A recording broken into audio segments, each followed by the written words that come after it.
for this right now. And, of course, the reactionary chant comes from an overtime victory over Sweden. First time Team USA has beat Team Sweden in about 60 years in the Olympics, at least in the Olympics where NHLers are involved. So, Quinn Hughes, 3-on-3 hockey, beautiful goal to send U.S. men's hockey through to the Olympic semifinal, where they will take on a somewhat surprising Slovakia team. So, Connor Hellebuck owes Quinn Hughes and company a bit of a beverage, perhaps. I don't know if it's free or not in the Olympic Village. I don't know if it's encouraged or discouraged in the Olympic Village because everyone seems like they're there to party. But we talked about this with Adrian Denny yesterday, how Hellebuck he's kind of like the steady, consistent, 95% save percentage in this Olympic tournament, but he was giving up a goal a game. And the knock on him has always been, hey, can you win us the big one? He gave up a late third period goal to Mika Zibanejad, and it looked like things were going to get a little shaky for Team USA, head into overtime, and Connor Hughes puts one. Quinn Hughes.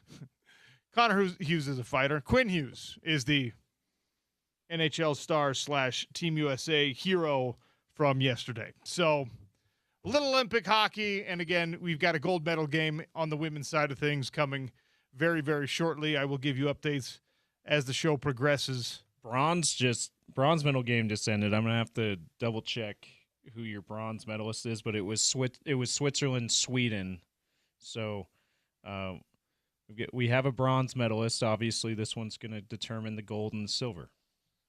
The all-time gold medal games in women's hockey, Olympic women's hockey, have been Canada, USA, at pretty much every Olympic Games with the exception of one Canada-Sweden contest. So let's go, Team USA. Get this thing done. Gold medal, add to the gold medal count. And, of course, I know that the gold medal count, team sports, even as large as this, only count as one gold medal or as one medal, whatever you end up getting. But we know. All right, we know what it is. If you get the Olympic gold medal in hockey, that's worth like 5 gold medals. It's like, and maybe this is just how us mainstream sports fans think, but for me, and I feel like the majority of like actual hardcore sports fans in America or North America, in the summer, the basketball medals are the most important, and in hockey, it's or in Winter Olympics, it's hockey, right? You know what, James? This is a good question. We got to figure out a way to craft this. Yeah. But not all medals are created equal, certainly. Right? What is the most prestigious of all prestigious medals in the Olympics? Now, I think in the Summer Olympics, basketball is obviously a big deal. I think that the 100-meter champion is the most prestigious of all the Olympic gold medals. That you actually in the Summer Olympics, because you're the fastest man or the fastest woman on the planet in that case.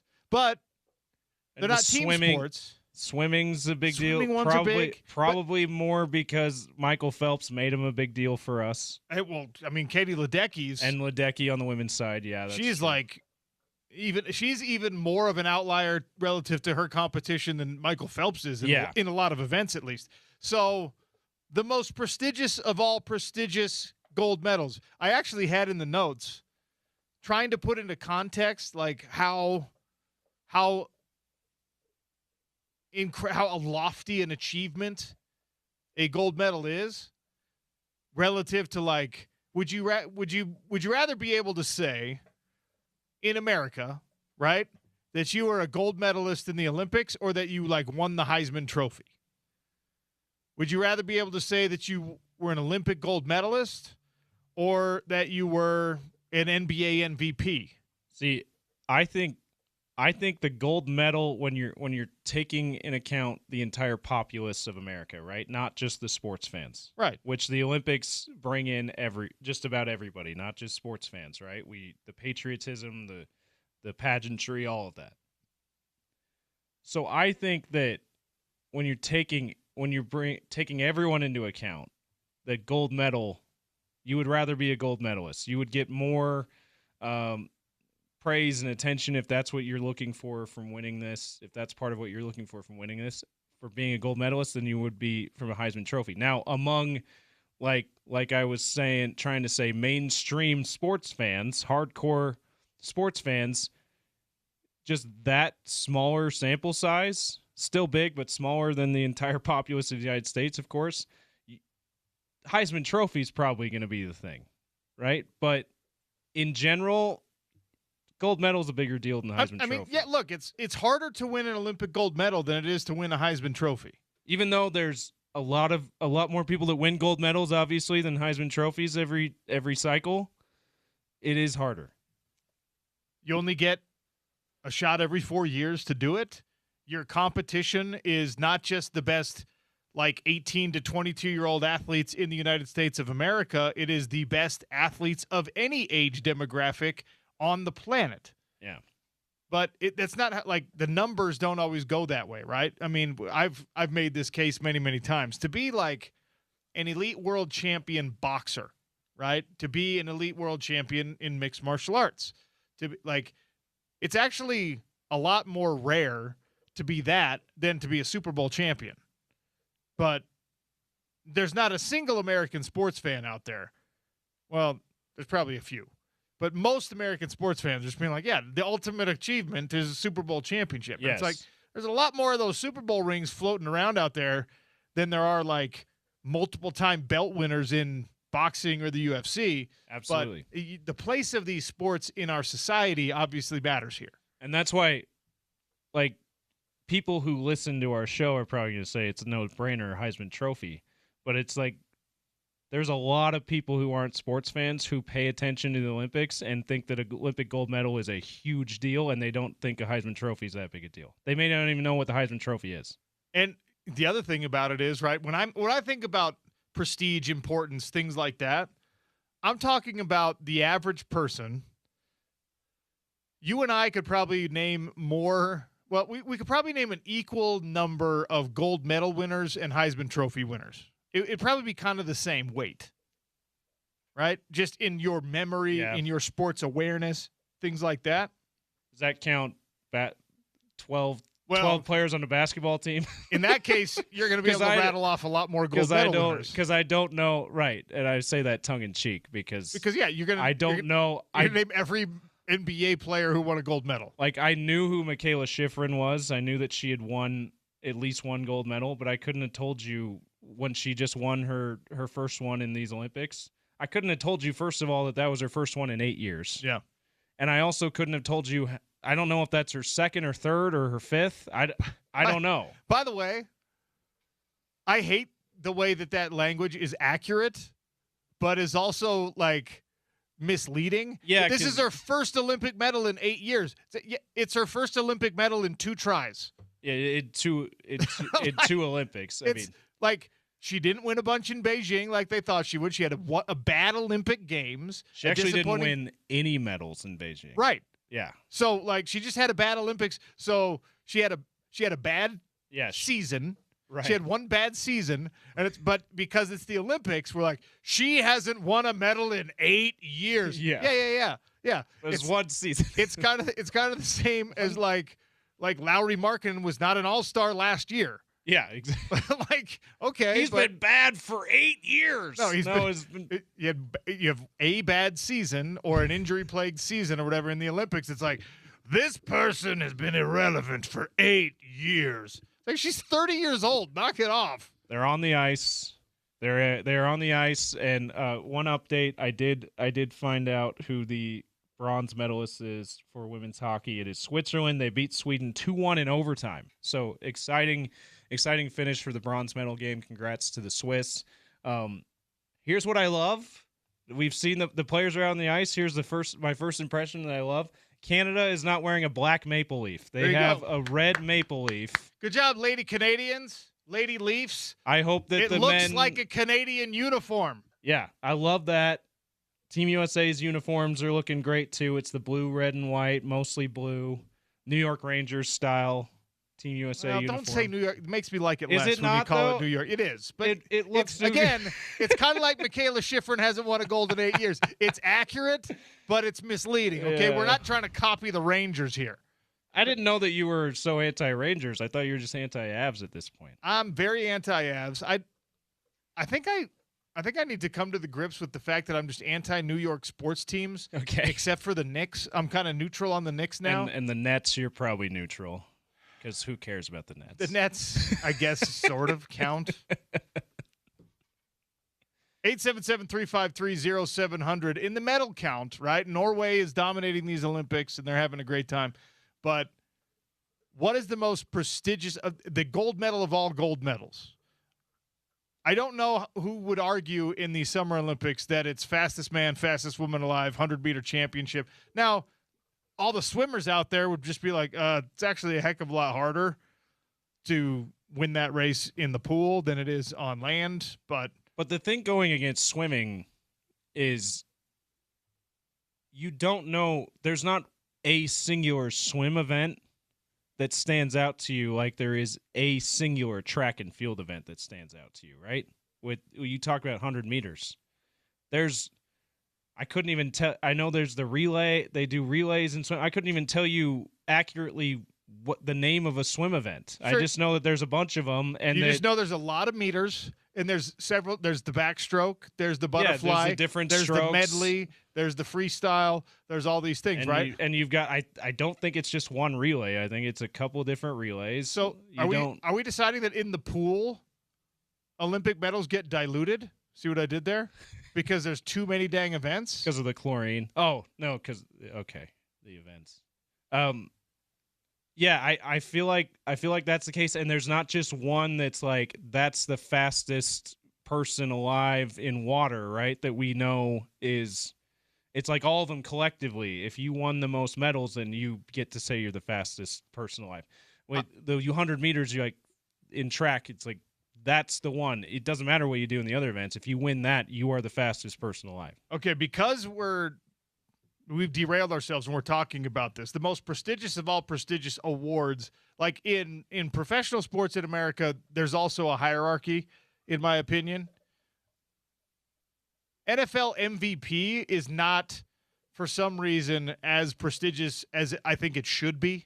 Yeah, NBA MVP is a bigger deal than NFL MVP for some reason. I think so, and I think it's ahead of the NL and AL MVPs in baseball too. And yeah, well, you've got MVPs in baseball, Cy Young Award winners in baseball. I feel like Cy Young might even be a bigger deal in prestige than AL or than the NL MVP. For whatever reason, it feels like, and maybe it's because it's like quarterback.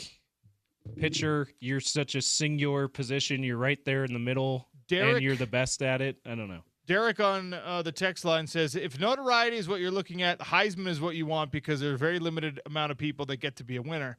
The biggest honor is a gold medal because of what it represents.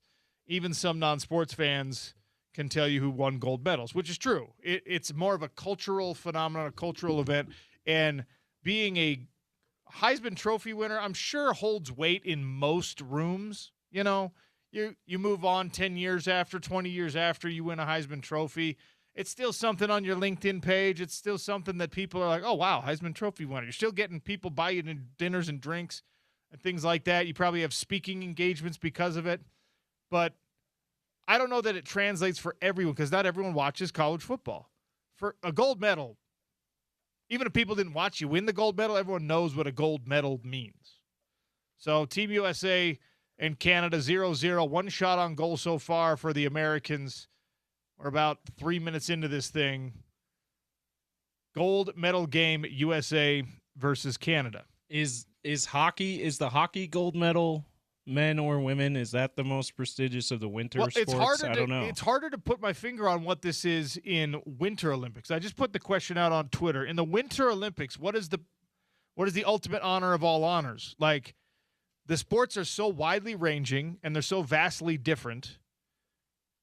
And let's be honest, outside of hockey, none of them are year-round interests.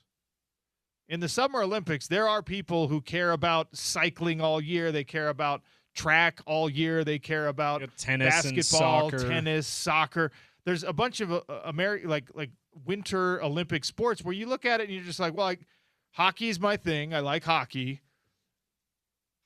And then you get into the real niche stuff. There's people who are super into skiing. They're ski bums. Even if you're a ski bum, it doesn't necessarily mean you like to sit down and watch ski racing. You know what I mean? Yeah. Skiing is an experience sport. Bobsled, I don't even know if there's like a pro bobsled circuit. I don't know how they qualify. I don't know anything about it.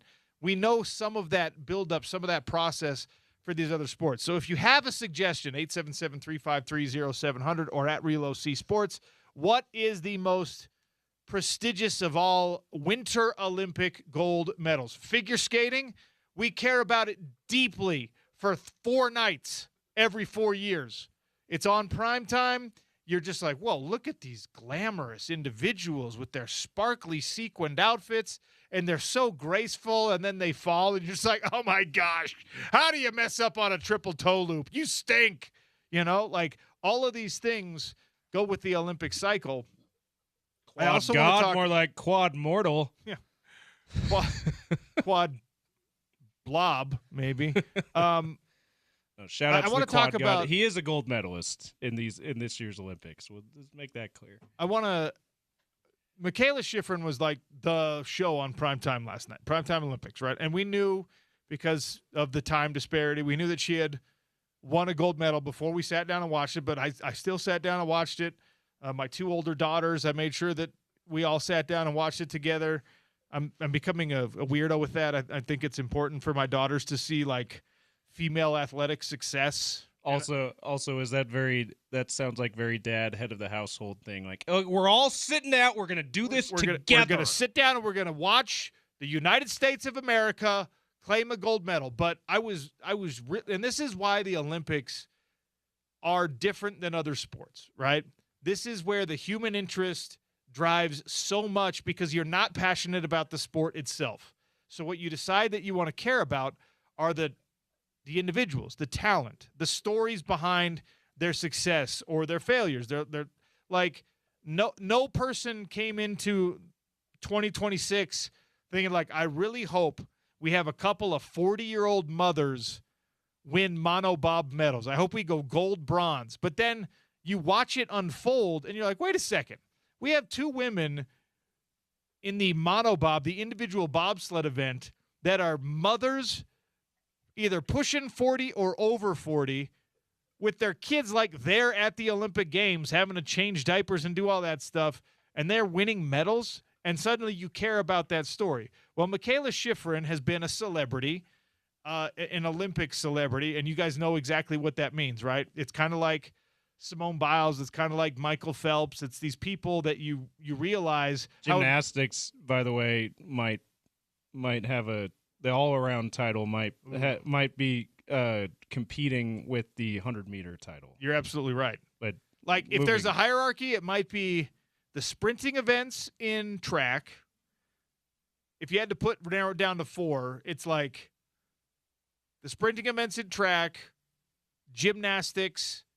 I guess we'd have to decide which, like the individual freestyle medley, or maybe we care more about relay, and we'd have to decide which swimming event is the biggest swimming event. And I don't even know if there is a number 4 in the Summer Olympics.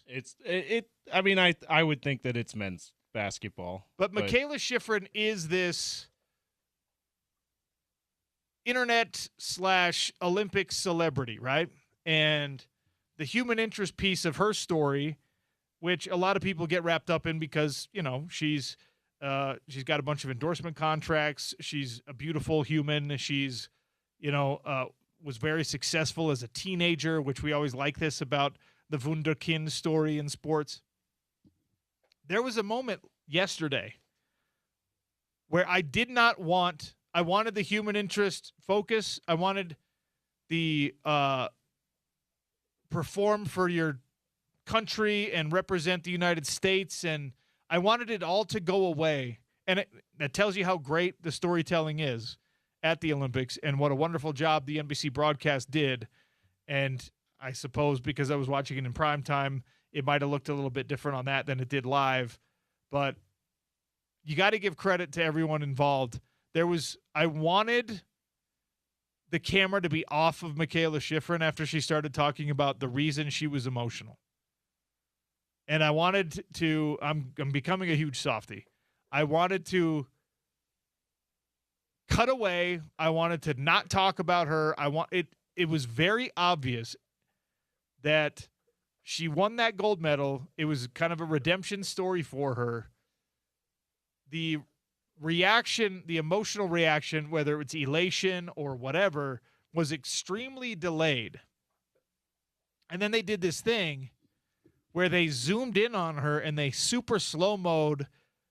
She wasn't talking to anybody. She was talking to herself. They super slow mode and tried to lip read what she was saying. And what the broadcast deduced she was saying was dad.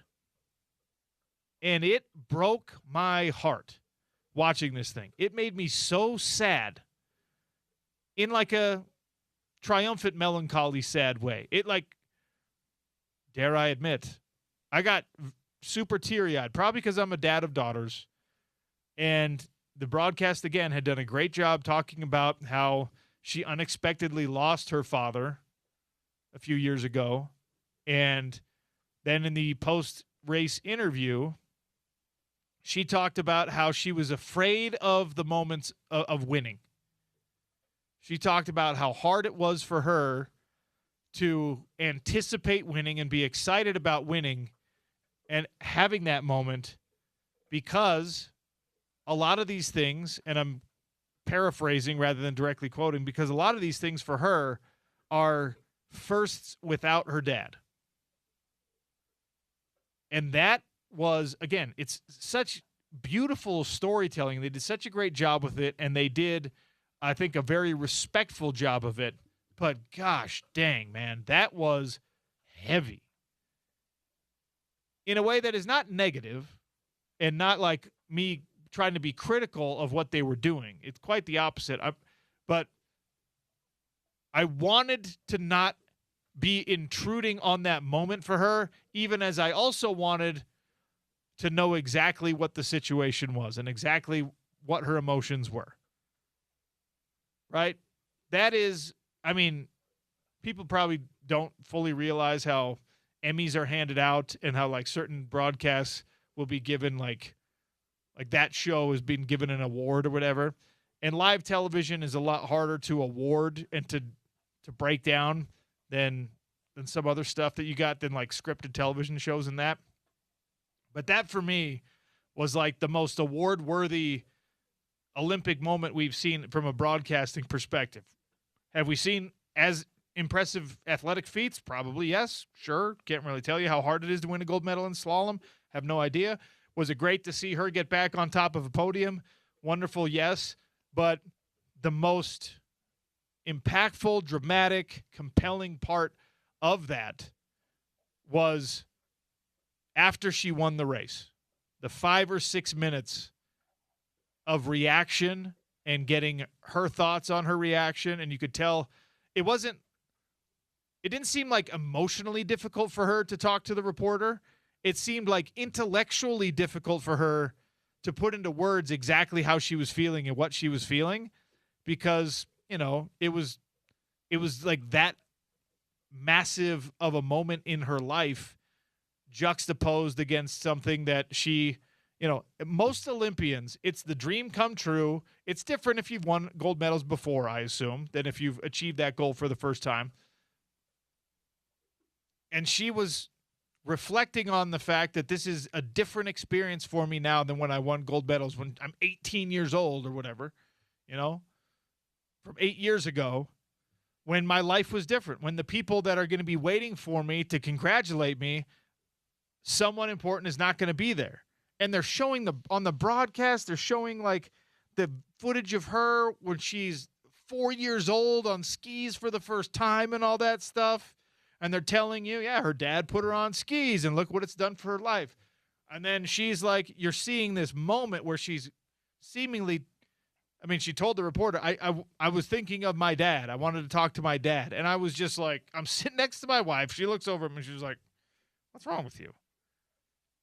You're like, do you know what's going on the TV right now? That's what's wrong with me. that is such that like when I watch sports, even though I'm in sports broadcasting, when I watch sports, I watch it for the sport. I'm not watching it to hear another play-by-play person. I'm not watching it for the sideline reporter. I'm not watching this USA-Canada gold medal game on mute because I'm interested in the camera work. I'm watching sports for the sport, for the competition.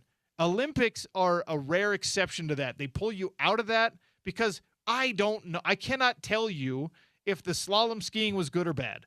I can't tell you if her time, she beat everyone by like a second and a half. I can't tell you how like magnificent that is or how pedestrian that is or whatever. But those few minutes after she won the gold and had that redemption story, that was like a 3-hour movie for me of the emotional roller coaster. And it just, if you haven't watched it, find it. Especially if you're a parent, especially if you're a dad with daughters, find it. And if you're a sensitive Sally like me, you might end up with some waterworks. Yeah, I'll just say small thing with this too. I unfortunately can relate in a lot of ways because I've lost both my parents, and I can't relate in being a world-class athlete and winning and what that's like. But just having our first child, I didn't have like anticipation of like what's this going to be like not being able to share him with them. Yeah. But I did afterwards have this like profound feeling of what it was certainly a form of depression that I did not anticipate because I'm seeing my in-laws having such a great experience being able to share our child with them, grandparents and aunts and uncles, and being like without realizing it, being like I should be over the moon right now, but I'm feeling pretty sad that I can't do this with my own family. Yeah. Right. So it really is it really is something, and I totally get her trying to choose her words carefully in that time, because it's like it's really hard to put into words. Yeah, how do you articulate, especially in the moment? Yeah, like you're still breathing hard from the exertion of the run. Yeah, it's still sinking in. There's thousands of people around, and then you like, I don't know what the chemistry's like between these correspondent reporters and the athletes themselves. I have no idea what kind of relation, but it could be like a stranger that's walking up to you and just being like, "Hey, how do you feel about this like deep, intimate detail of your life now crashing into your Olympic success?" And you put a microphone for it. Was just like, that is high drama. That is compelling television.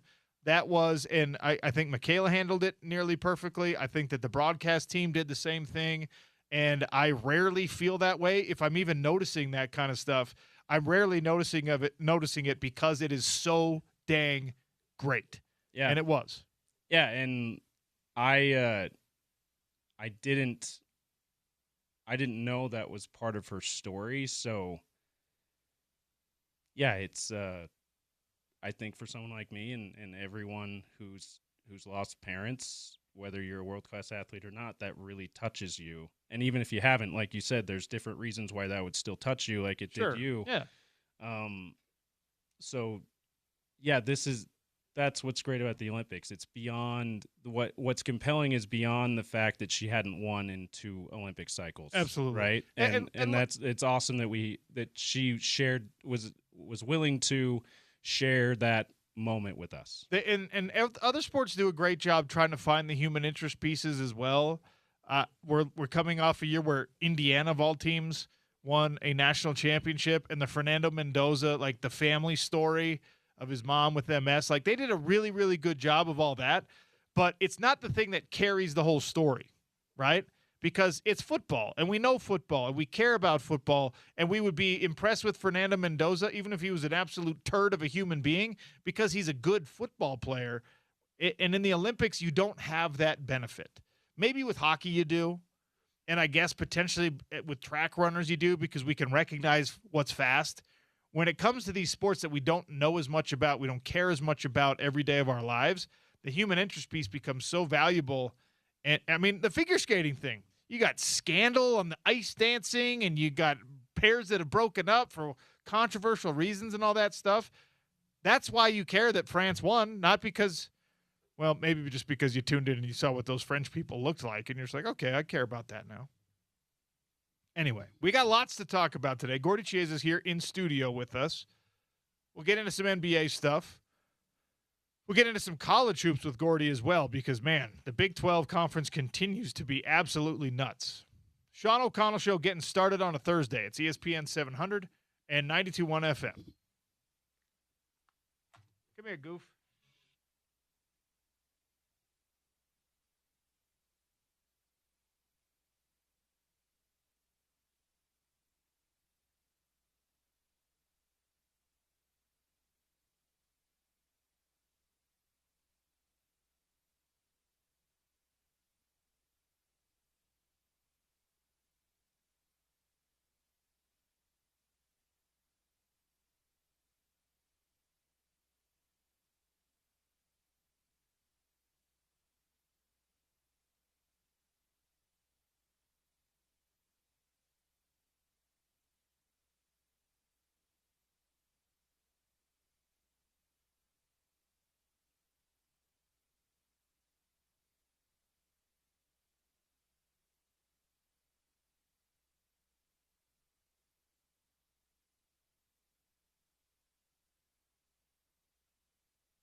Oh, the Sean O'Connell Show is brought to you today and every day by our friends down at Big Willie's. Hopefully you have a chance between now and the end of this game. Get down there, grab some lunch, grab a beverage, adult or otherwise. 1717 South Main. Watch this U.S. women's hockey team against Team Canada and just enjoy yourself at Big Willie's. Friend of the show, sponsor of the show. Gordy Chiesa here in studio with us. brought to you by our friends over at Aladdin Industries. Gordy, welcome. How are you, sir? Sean, I'm doing well. Thank you. Before we get to any basketball discussion, James and I are trying to decide. We're trying to decide of the Winter Olympic gold medals, which is the most prestigious. We decided that in the summer games, fastest man, fastest woman on the planet, that's probably up there. Maybe gymnastics all around. In the Winter Olympics, is there a gold medal that stands out above all others? Hockey. Okay, that's what Yeah, we hockey, thought. yeah. All right. Because it's a team sport. You mentioned before, when I heard you coming in, is that all these other sports are individual, and most people, unless you're an aficionado of that sport, don't understand totally of it. Sure. But in the Summer Olympics, they absolutely do. Also, in the Summer Olympics, besides the fastest person in the world, male or female, is also the marathon. Yeah, Like it's a good one. Who wins the marathon? And the swimming. Like, who's the fastest swimmers in the world? All the different events, because everyone can swim or try to swim, and so that's why it's more easy to relate to. Love some Olympics. Still 0-0, by the way, in the women's hockey gold medal game between USA and Canada. All right, we've Sean, also a long time ago, 1980 was when the Miracle on Ice. Yes, That was when really, again, America's consciousness understood about the Olympics. Again, it was. People forget that they beat Russia. They beat Russia. USA beat Russia. The college players beat the professional team of Russia basically in 1980, and then had to beat Sweden to win the gold. So that was the semifinals to beat Russia. and that was such an interesting time where, obviously the same thing is happening at these Milan Olympics where the game is played, and then if you want, you can watch the primetime replay of it or whatever. That huge upset victory, no one in the United States saw it till the next day, basically. That's correct. Yes. And the heroics had already unfolded, and then whatever it was, 20 hours later, it became a thing in the United States of America. And obviously, Cold War tensions, all those Very things much. brewing. It's well documented. There's a feature film about it, but it's one of those things. It's like a rewatchable movie, Gordy, where you hear that story, you read something about that miracle team, and even though you already know it, you want to hear it again, you want to read it again, you want to listen to it again. Very much. It's hard to believe for the younger listeners right now is that Sean's alluding to that game was shown half a day later, only second to the NBA when the NBA finals in 1980 weren't shown live. So the classic game in 1980, Game 6, where young rookie Irvin Magic Johnson was playing center because Kareem Abdul-Jabbar of the Lakers had a sprained ankle, and they're playing against the Philadelphia 76ers.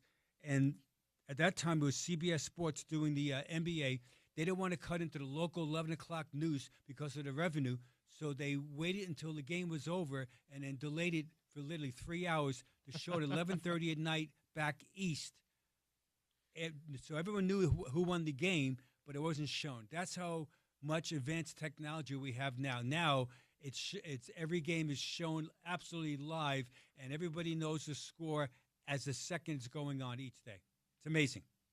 Only one returning player from that on that 1980 roster, by the way. 1976, Buzz Schneider was on the team. He was the only guy who came back. It was all these young kids. Go watch the movie. Just refresh yourself. It was awesome. All right, let's get into some NBA hoops right now. We talked about this on Tuesday with the NBA All-Star Weekend now in the rear view. There's a renewed focus. There might be some adjustments on your plans with your roster or your practice schedule, whatever. How do you manage the end of the season, specifically if you're the Utah Jazz, Gordy? Well, for the Jazz right now, here's some priorities as far as both on the court and also as far as management. It's trying to see how it plays out. One, they've got it from on the court. They've got to improve their defensive accountability as they go forward. So the last 26 games of the season, focusing on defense and besides technique, but also accountability. The second thing, and that starts with also on-ball defense, one-on-one. Part of that, defensively improvement, challenging three-point line. The third part of that would be transition D. It starts with shot selection, and it also is involved with live ball turnovers. So the Jazz can improve their defense the last 26 games to go forward for next season. Because next year, the Jazz have some good players on their roster right now. And with Jaren Jackson and with Walker Kessler coming back next year, if the Jazz do re-sign him, he's restricted free agent right now, the Jazz will be right there as far as, battling, fighting, minimum, Sean, to get into the play-in tournament, if not into the playoffs. I mean, it's possible. Next part about that. Play Ace Bailey through his game errors. He's one of the franchise foundational pieces. He's only 19 years old. So if Ace has a few bad plays, keep playing him. You might take him out for a minute or two, try to counsel him, but put him back in the game because that guy has got talent.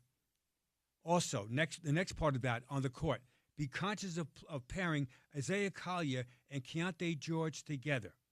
All right, as far as floor minutes. So Keontae is a guard. He can score the ball and he can pass it, and he's a tremendous talent. And Isaiah Collier is a pass-happy point guard. So try to make them besties, where both of them are playing together in lockstep some of the game, and then keep developing the bench. Bryce Sensabaugh, Vince Williams, and Kyle Filipowski. Those guys are bench contributors. So try to play them as a unit. So they get used to playing whoever's on the team next year. Those three guys, their contracts are absolutely team friendly, and they all value. And their value is coming off the bench because all three have a certain skill that they have. So, for example, Filipowski, that guy hustles. He plays hard. Bryce Sensabaugh, when he has the ball, you have a good feeling. He's this team's generation right now of Jordan Clarkson. He can score the ball. And in Vince Williams, he's like a utility guy, almost like Joe Ingles type without the jump shot, though, right now. But as far as versatility of passing it. So that should be the Jazz's highest priorities right now. And if you do that, they're going to improve next season by getting ready for it the last one-third of the season. They want to protect their pick this year. Absolutely. So they want to finish 8 or lower. Okay, so with that in mind, and that oddly, strangely, has to be kind of your number one priority, even as you're trying to do all this other stuff. You simply cannot afford to give that pick away, especially because it would convey to Oklahoma City, who's already going to be a problem for you for the foreseeable future. So how delicate is the balance of trying to do all the things that you just described while also, losing games in a gentlemanly fashion? Very delicate, yes. So the tempo of the game, the rhythm, the flow of the contest, that's what you have to decide by instincts, by taking someone out or putting someone in. That you want to be competitive, but you really want to protect that pick. And so that's just going to be interesting. How do you do it? By people very conscious on the sideline addressing the head coach that think about taking so-and-so out or putting so-and-so in. I have a real problem with the NBA finding the Jazz $500,000. I was done last week because the teams right now, every team is going through it that's trying to stay in the lottery. We mentioned, here's the teams. There's 8 teams and maybe a 9th team. Wizards, Pacers, Nets, Grizzlies, Mavs, Jazz, Pelicans, and Kings, and maybe the Bucks. Maybe the Bucks could, because of Giannis.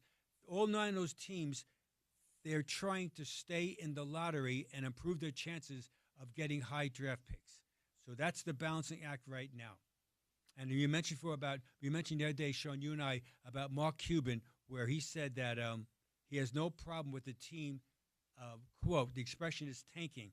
And it's ironically because the Mavs right now, Mark Cuban still owns the Mavs of 27% interest. He sold the rest of it to the family that owns Casino Corporation worldwide.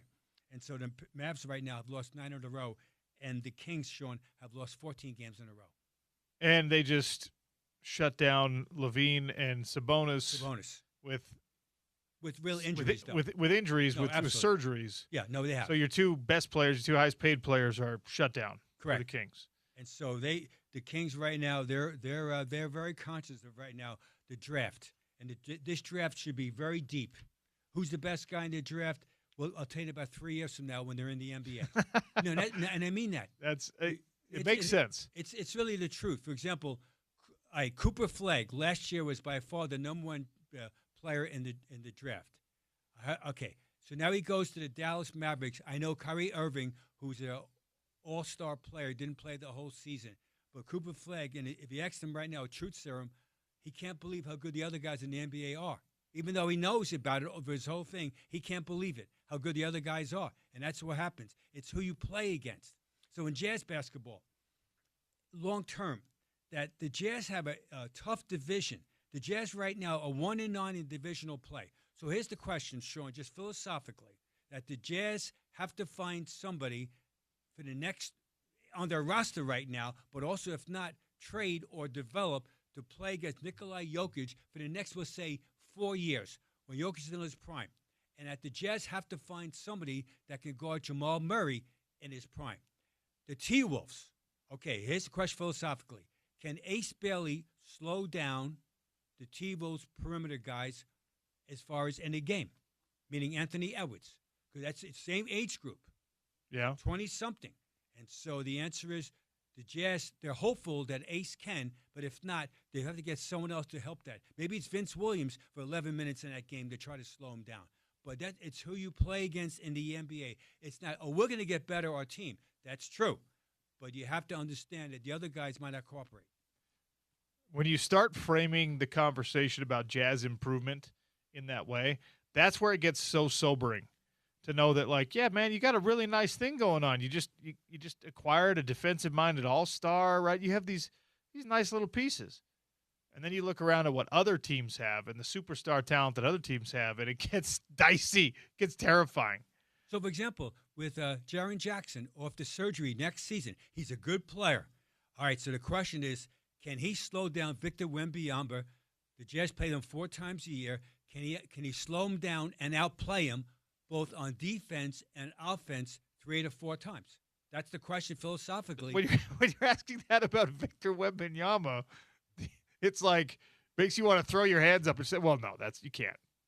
But that's not an option in the NBA. It's not an option. No, exactly right. Whether it's individual, one-on-one, prideful defense, or yourself offensively scoring the ball, where you're aggressive that night against Wembanyama, and then also schematically.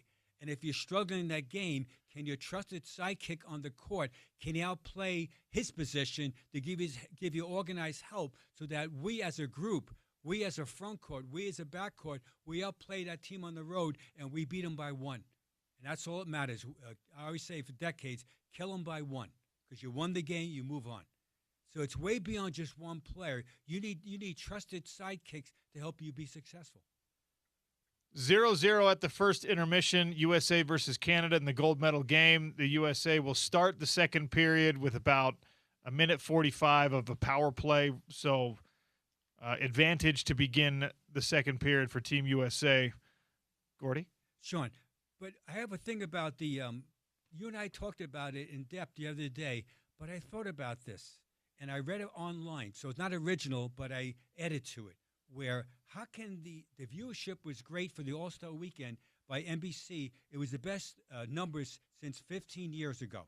So it's good. Yes. So how can they make it even better?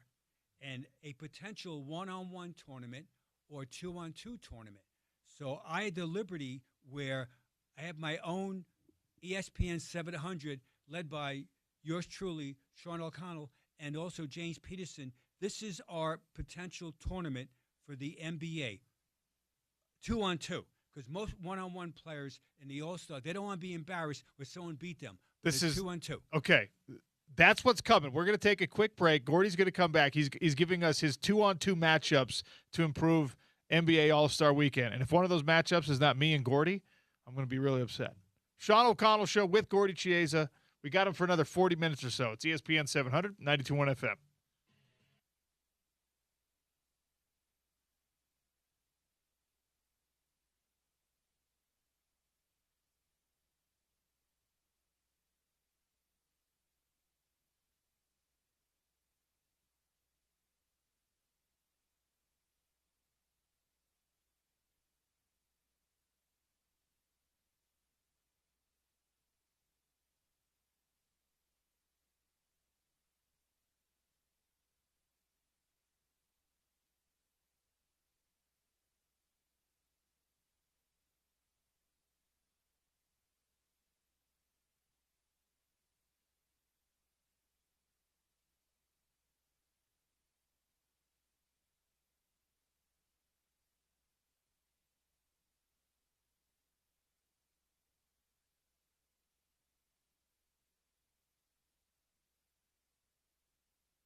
Sean O'Connell Show, ESPN 700, 92.1 FM. Gordy Chiesa here in studio with us. USA-Canada gold medal game in the women's hockey situation. Still 0-0 after one. USA starts period number 2 on the power play. Gordy Chiesa, we did talk on Tuesday about the improved NBA All-Star Weekend, the different format, certain players forcing some buy-in from everyone else, everyone being competitive. We're going to get to more of that in the hot lunch, provided by our friends over at Burger Fusion, new spot at Trolley Square. I have not yet taken a bite of this Merlot burger, but I will tell you it has Bella Vitano cheese on it, which very fancy. I am a big fan of this cheese. It's my favorite cheese. Also the rosemary fries, which I have taken bites of. Intoxicating, the smell, incredible, and not too heavy on the rosemary. Beef tallow fries, again, perfect crisp. And this container that Mike and company have put them in is designed to allow the steam to escape so the fries stay hot because they continue to share warmth with one another, but they don't get soggy by steaming in that to-go containers. So Burger Fusion right around the corner from Whole Foods at Trolley Square. Tell them OC sent you. I promise you will not regret trying this new place out. It is incredible. Everything we've had from them so far, sides, burgers, have been fantastic. And I did, Mom, Dad, I did offer to share some with Gordy, okay? I would not be so impolite as to just make Gordy stand here to smell this delicious food without eating any. Right, Gordy? You can co-sign that. At least I offered. Oh, very much. I do appreciate the offer, but thank you. But Gordy's a man of refined taste, and he's not gonna have fries right after his breakfast. All right, Gordy, the improved NBA All-Star Weekend, I think it's safe to call it that, is not a finished product by any means. The NBA still wants to see what else they could add to draw viewers, draw interest, spark new viewers and interest. And a one-on-one or two-on-two tournament has been one of the things proposed. First of all, what do you think of this? Great idea. Players love it, and it'll be very highly competitive. So here's what I thought about. Here's some of the criteria. No teammates play together. So you can't play, for example, Jamal Murray and Nikola Jokic couldn't play as a pair in the two-on-two tournament. Each player has to be from the East and the Western Conference. So two guys from the same conference could not play. So you're playing with someone from a different conference, and that you would pair together perimeter guys with one big guy / stretch. So, for example, to simplify it, a person that's a point guard, two guard, wing, or say small forward. The other pairing would be a player that would be, we'll call him a stretch outside player, meaning big, or maybe old school inside.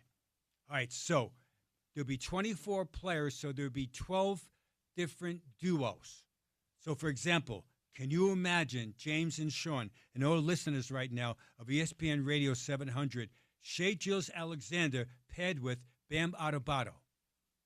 2, Jalen Brunson Knickerbockers paired with Luka Doncic. 3, Anthony Edwards paired with Jalen Duren of the Pistons. 4th pairing, Cade Cunningham paired with Chet Holmgren. 5, Donovan Mitchell paired with Nikola Jokic. 6, Jamal Murray paired with Giannis. And the last one I just thought about it was Jaylen Brown of the Celtics paired with Cooper Flagg of the Mavs. I like it. Etc. So just think about it. I like this a lot. So I listed 7 pairings, and there will be a total of 12. So it'll be 5 more. What's your imagination? Think about it. And so it'll be highly competitive. And then there'll be different rules as far as how many dribbles. How do you score? If you get fouled, you get foul shots. If you make a 3-point, is it worth it? They could work that out. But as far as it'll be so much interest. And back in the 1970s, they used to have an ABC did the All-Star game. They had a one-on-one tournament back in the 1970s. It was one-on-one. Let's fast forward. 55 years later, this would be 2-on-2. So I'm all for it, and I'm assuming the players would be also. And you could eliminate possibly maybe the skills challenge. So if it's too cumbersome take away the skills challenge and have this. Never take away the dunk contest, but you want to improve it, but also never to ever take away the three-point shooting because it's absolutely sensational. The other night when Damian Lillard outshot at the end Devin Booker, that was amazing. Gordy, would players be more excited about a 2-on-2 or a 1-on-1? Well, I'm saying it'd be 2-on-2 because 1-on-1 the players will be embarrassed if someone beats them. Sure, it's cut and dry. They're embarrassed. 2-on-2. Well, I played great when it was 2-on-2. So that's how players think. That's how they. That's think. interesting because I could see exactly what you're getting to here, but I could also see it both ways. Like, okay, you share the blame, you share the glory. Anytime you're in a team sport, right? In a 2-on-2, same situation. In 1-on-1, right? In the NBA, it's already the collection of the best players on the planet. Yeah, right? mano a mano. And now you've crowned yourself as the best player in the game. And we could all the debate that we have every year is like, well, who's the best player in the NBA right now? And most of the time we defer to whoever wins the MVP award. But in this case, I know it's a different game, 1-on-1 basketball versus 5-on-5 basketball, but you could at least have somebody else, probably not the NBA MVP, claim that elite 1-on-1 status. I would like to see it. I totally see why NBA players might be reluctant to sign up for it. It should be fascinating, and I'm sure the NBA, the very progressive league, they would think about to make it even more sensational. And NBC now being the partner where they own the rights to the All-Star game is that they're all for this. And when your viewership's up for the first time in the highest level in 15 years, that means they can create more revenue, and that's all part of the NBA partnership. How often does a team have a situation where practice is over or you're at shoot around or whatever, and a guy's like, me and you 1-on-1, we'll play to 5, whatever. Does that happen a lot? Yes. Oh, that's an understatement. The answer is absolutely yes. And also 2-on-2, where, hey, usually it's two young fellas challenge, we'll say, two veterans. We'll play you guys. It happens all the time. Maybe almost, if not every practice, every other practice. Wow, really? Oh, very that much. frequently. Oh, absolutely. And as a coaching staff, is it you generally encourage that, or do you worry about it getting too chippy, your feelings being hurt? I mean, what's the coach's role in a situation like that? Because it's obviously extracurricular. That's stuff that's not part of your practice plan. Yes, the answer is we close our eyes and pray. Okay. Yeah, very much. So, for example, just picture right now in yesterday, we'll say, let's go Karl Malone and Brian Russell versus, let's go John Crotty and let's say Mike Brown. Okay. Yeah, it's like that. Someone like that, because I saw it visually. Yeah. Yeah. Just playing till 7. Right. And that's what's good about it. Or Darren Williams playing versus Carlos Boozer, and let's go C.J. Miles is because a knockdown shooter with Mehmet Okur. Just playing. Where it's you're playing for the joy of it and the pride, and also the pride of the locker room. Sure. Because after you win, you're in the locker room, you're talking trash for about a half hour, if not weeks, months, years. How often are they putting money on those games? Again, the answer is usually it would be a side bet. It's often, but from a coaching standpoint, you're against it because that's when it gets too weird. Then Sure. That's when it gets weird. Only second to when the most teams are successful do not gamble as far as card games on the airplane above sea level, 35,000 feet. It's a bad thing because things get crazy up above sea level, and there's a carryover. So these are all part of the NBA culture, and I think I'm all for it, and we shall see. But more importantly, Sean, tonight is the start of the NBA second part of the season. The All-Star break is over, and now the teams that are trying to make the playoffs, they expect the young players to accelerate their progress defensively, and they're playing to win. All right, we'll get into that a little bit here after we take a break. Bad news on an update. Second period has begun, and I told you Team USA was going to start the second period on a power play. They just gave up a shorthanded goal for Canada. That is not good. First goal allowed by Team USA since the first game of this Olympic tournament. They got 45 seconds left in this power play. So far in the Olympics, they are 4 for 4 on the power play. Team USA is. But 1-0 Canada right now at the very opening portion of this second period. Bummer. They'll figure it out, though. Gordy Chiesa for another 25-ish minutes. It's the Sean O'Connell Show on ESPN 700 and 92.1 FM.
I should apologize if you're watching on the YouTube stream because you're watching me eat this delightful Merlot burger from Burger Fusion. And let's just say I'm not taking it slowly. This thing is absolutely incredible. They are batting 1,000 still. The rosemary fries today, the Merlot burger. I have chosen the tangy fry sauce as my dipping sauce. Also, the mango habanero is available if I want to go to a backup here. So Gordy has to listen to me eat and watch me eat. You just have to watch me eat. My apologies to all of you. But Burger Fusion Hot Lunch. Gordy Chiesa in studio with us for the remainder of this segment. 1-0, Canada up on USA. 15 minutes left in the second period in this game. And this is the 7th time these two nations have played for a gold medal. Canada's up 4-2 right now. Hopefully USA can get the gold medal today, and we'll call it 4-3 after this one. Gordy, you pointed it out to me during a break. It's a big-time birthday in the NBA. Yes, it is. Today is the 31st birthday of everybody that really enjoys watching this guy play. I know he's one of the Jazz arch rivals. He plays for the Denver Nuggets. Nikola Jokic today turns 31. And let's go about his career. He was a second-round pick, and you kidding me?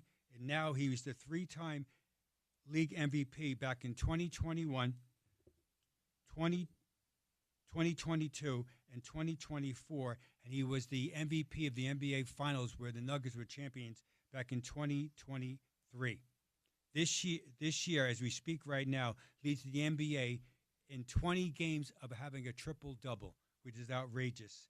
And for this season, he's averaging 28.7 points per game, 12.3 rebounds, 10.7 assists, 1.4 steals, shooting 56.1 from the field.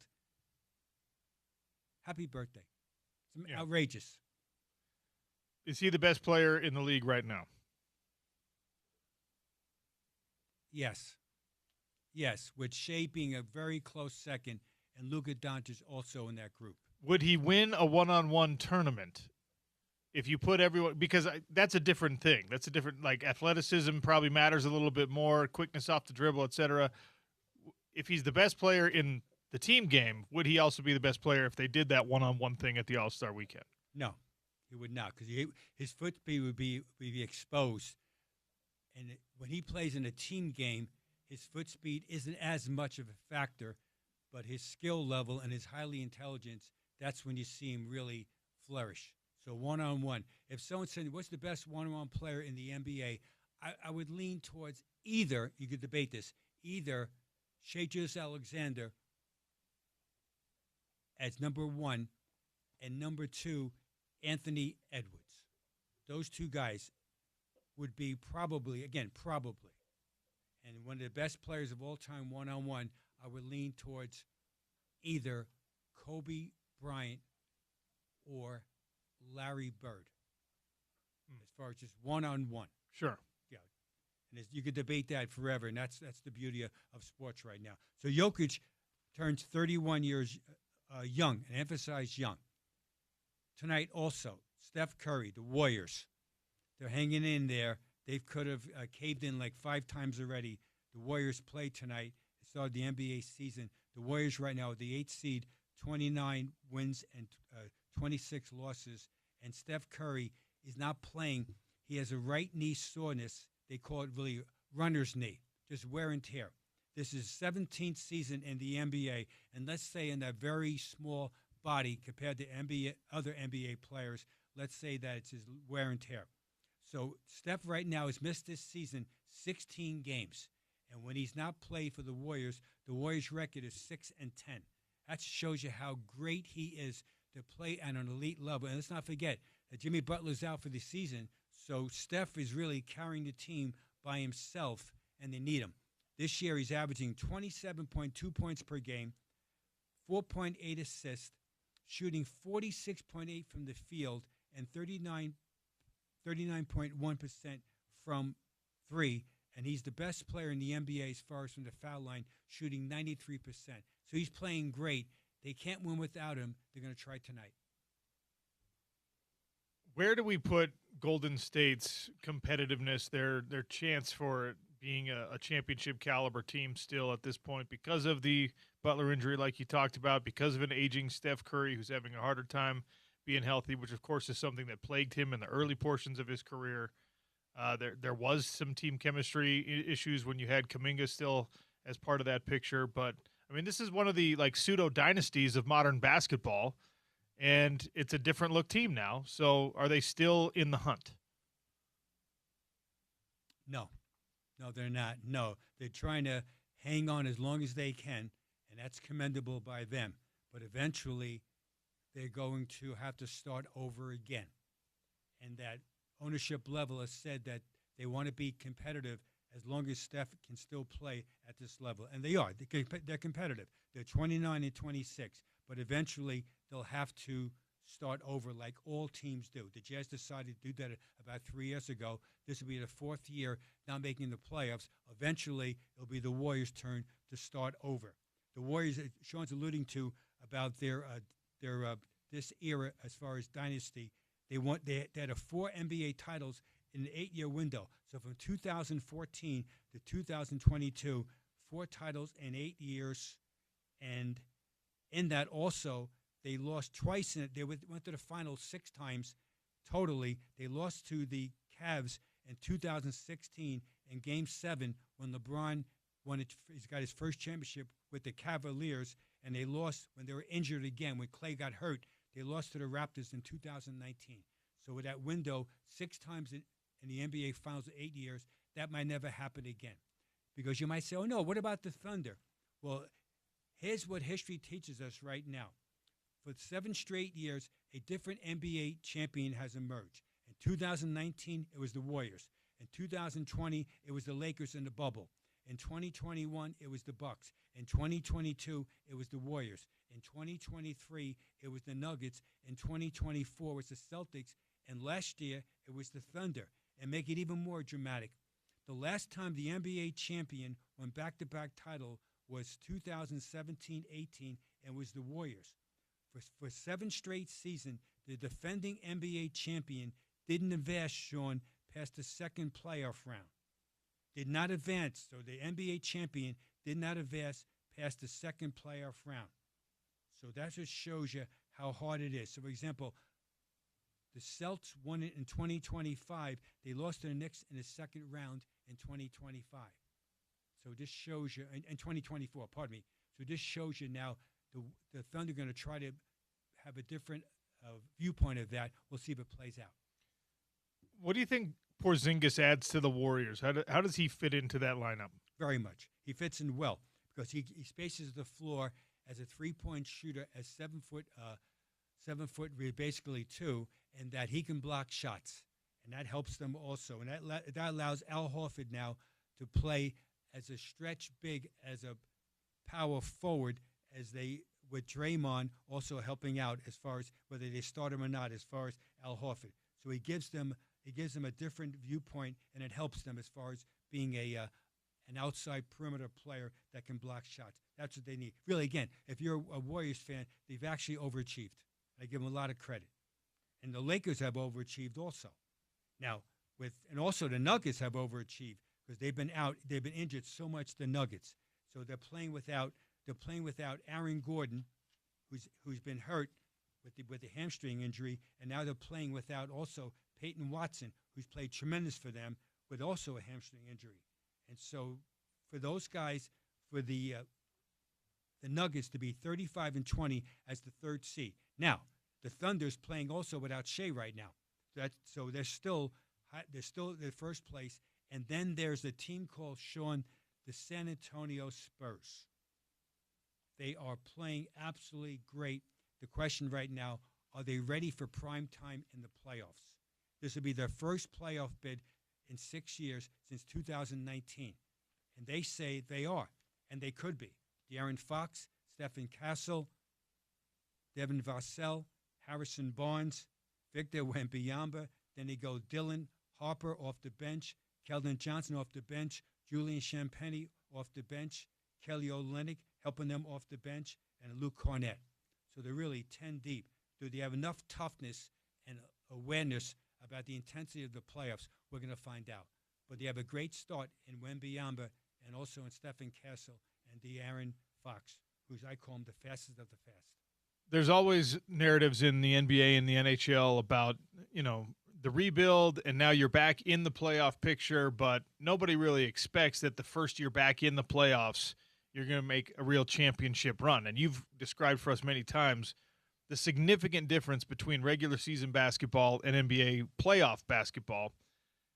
Do we have an example in the history of the NBA of a team that was absent from the playoffs for a significant stretch, and then they made it all the way to a conference finals or into an NBA finals when they first arrived back at the table, so to speak? Or does it always take 2 or 3 years for a team like this one, like the Spurs, like we hope the Jazz will be next year? You get into the playoffs, then you get a little bit further in the playoffs, and then, okay, third straight year in the playoffs, now it's really time. Are there outliers to this? Not recently, no. No, it's painful. And that most times you get punched in the face. So, for example, the Minnesota Timberwolves with Anthony Edwards, who's a superstar player. They've been to the conference finals back-to-back years, but have not been able to get over that hurdle to get into the NBA finals. It just shows you. Hey, do you like the Clippers? The Clippers have only one appearance in the Western Conference Finals in their history as a franchise. And so it's hard. Like this thing called the NBA playoffs, it's hard. The Pistons are going to try to do that as far as they're each year they're getting slightly better as far as in postseason. There's nothing regular about the NBA playoffs. Yeah, so James telling us in the headsets about the Lakers missed 7 straight years before they able to get LeBron as far as getting it, and Anthony Davis. That feels like a bit of a cheat when you get LeBron James, like, because he just automatically elevates a team. But yeah, I think that patience process, that rebuild process, it's a difficult thing for fans to have to endure. If your 7-year cycle, if it's a 7-year turnaround cycle, that's a big ask to say, all right, hang out with us while, we get back into contention every 6, 7, 8, 10 years. And you're lucky if it's even championship contention that frequently, I guess. Yeah, very much. So then there's the Sacramento Kings, right, where they're the opposite, where they've been trying to rebuild for literally 20 years. They've only had one appearance in the playoffs in 19 years. That's wild. So it just shows you that it's not any magical. It's picking the right guys most of the time. So, for example, you get the majority of your draft picks correct towards winning, and then you develop them, and then you have a thing called chemistry with the group, and that chemistry so many times, Sean, is elusive because you can't explain it until you don't have it. Where it's such a feeling in the locker room where the most of the players, there's an element of joy about playing with their floor mates and also with their teammates, also with their workmates. I'm using 3 different words here: teammates, floor mates, and workmates. And they all have to match together and mesh. And that's where it gets so interesting. There's no algorithms, there's no metrics that ever will explain to people about in a locker room. That locker room, it's really, it's sacred. It's a sanctuary as far as each player. And that players have to understand that locker room is critical towards winning. James says the 77 Blazers might be the best example of a playoff drought. Okay, so the Blazers missed the playoffs for 6 years and then won in 1977. Which just shows you how long ago, and that's when they got Bill Walton. Okay. So he was the guy, Walton, he was the guy. Then he got hurt with so many injuries, and then the next season they started out 50-10 after winning it in 1977. Bill got hurt, and then they had a hard time after Bill as far as winning it again. It's hard. It's hard. Whether the NFL, whether it's the NBA, this is difficult to playoffs. So the Cavs, for example, the Cavaliers, people still have a great relationship with Donovan Mitchell because people want him to do well locally here. He plays for the Cavaliers. Now, for those guys, they had the best record in basketball last season. They got punched in the face. Now they made that trade for Darius Garland going to the Clippers, and then they acquired James Harden at the end of his career, but it's still absolutely effective player and a dominant player. He had some struggles in the playoffs, though, might add, but they're saying that it's worth the risk because we have Donovan Mitchell and his prime right now. We don't want to wait any longer. So that's where it's where teams, they're patient, and then they have to get a certain player that they think can help them go deeper in the playoffs and if not championship. Gordy, what is Matt Ishbia's reputation around the league? Is he respected as an owner? Do they like him? You don't always have to be liked to be respected, obviously. What is Matt Ishbia's standing in the NBA circles? That he's a new generational type owner. He's almost like a younger version of Mark Cuban was 25, 26, 7 years ago. And that's good. So he's stirring it up with his franchise, the Phoenix Suns. And by the way, the Suns right now, they're 32-23. They're the 7th seed. So they're saying, why not us? And they have Devin Booker, who's a tremendous player, and he's in his prime. And they think that they can make some upsets in the playoffs. So it's led by ownership and management, and their team has played relatively well the whole season. And they're not going to mention it because they're paying the guy a whole bunch of money. But right now with the Suns right now with Devin Booker, when they added Colin Gillespie, that's really helped them tremendously. And that's the backcourt is really in place. They added Dylan Brooks, who's a wild card, and now with Mark Williams, who's the big guy right now, and they're going to be a force in the NBA as far as them playing. Grayson Allen's done a good job for them, former Jazz man, and they play well. They're second in the NBA as far as in steals, so they play aggressive defense, and they have a lot of good young talent, and they have guys in their prime also right now.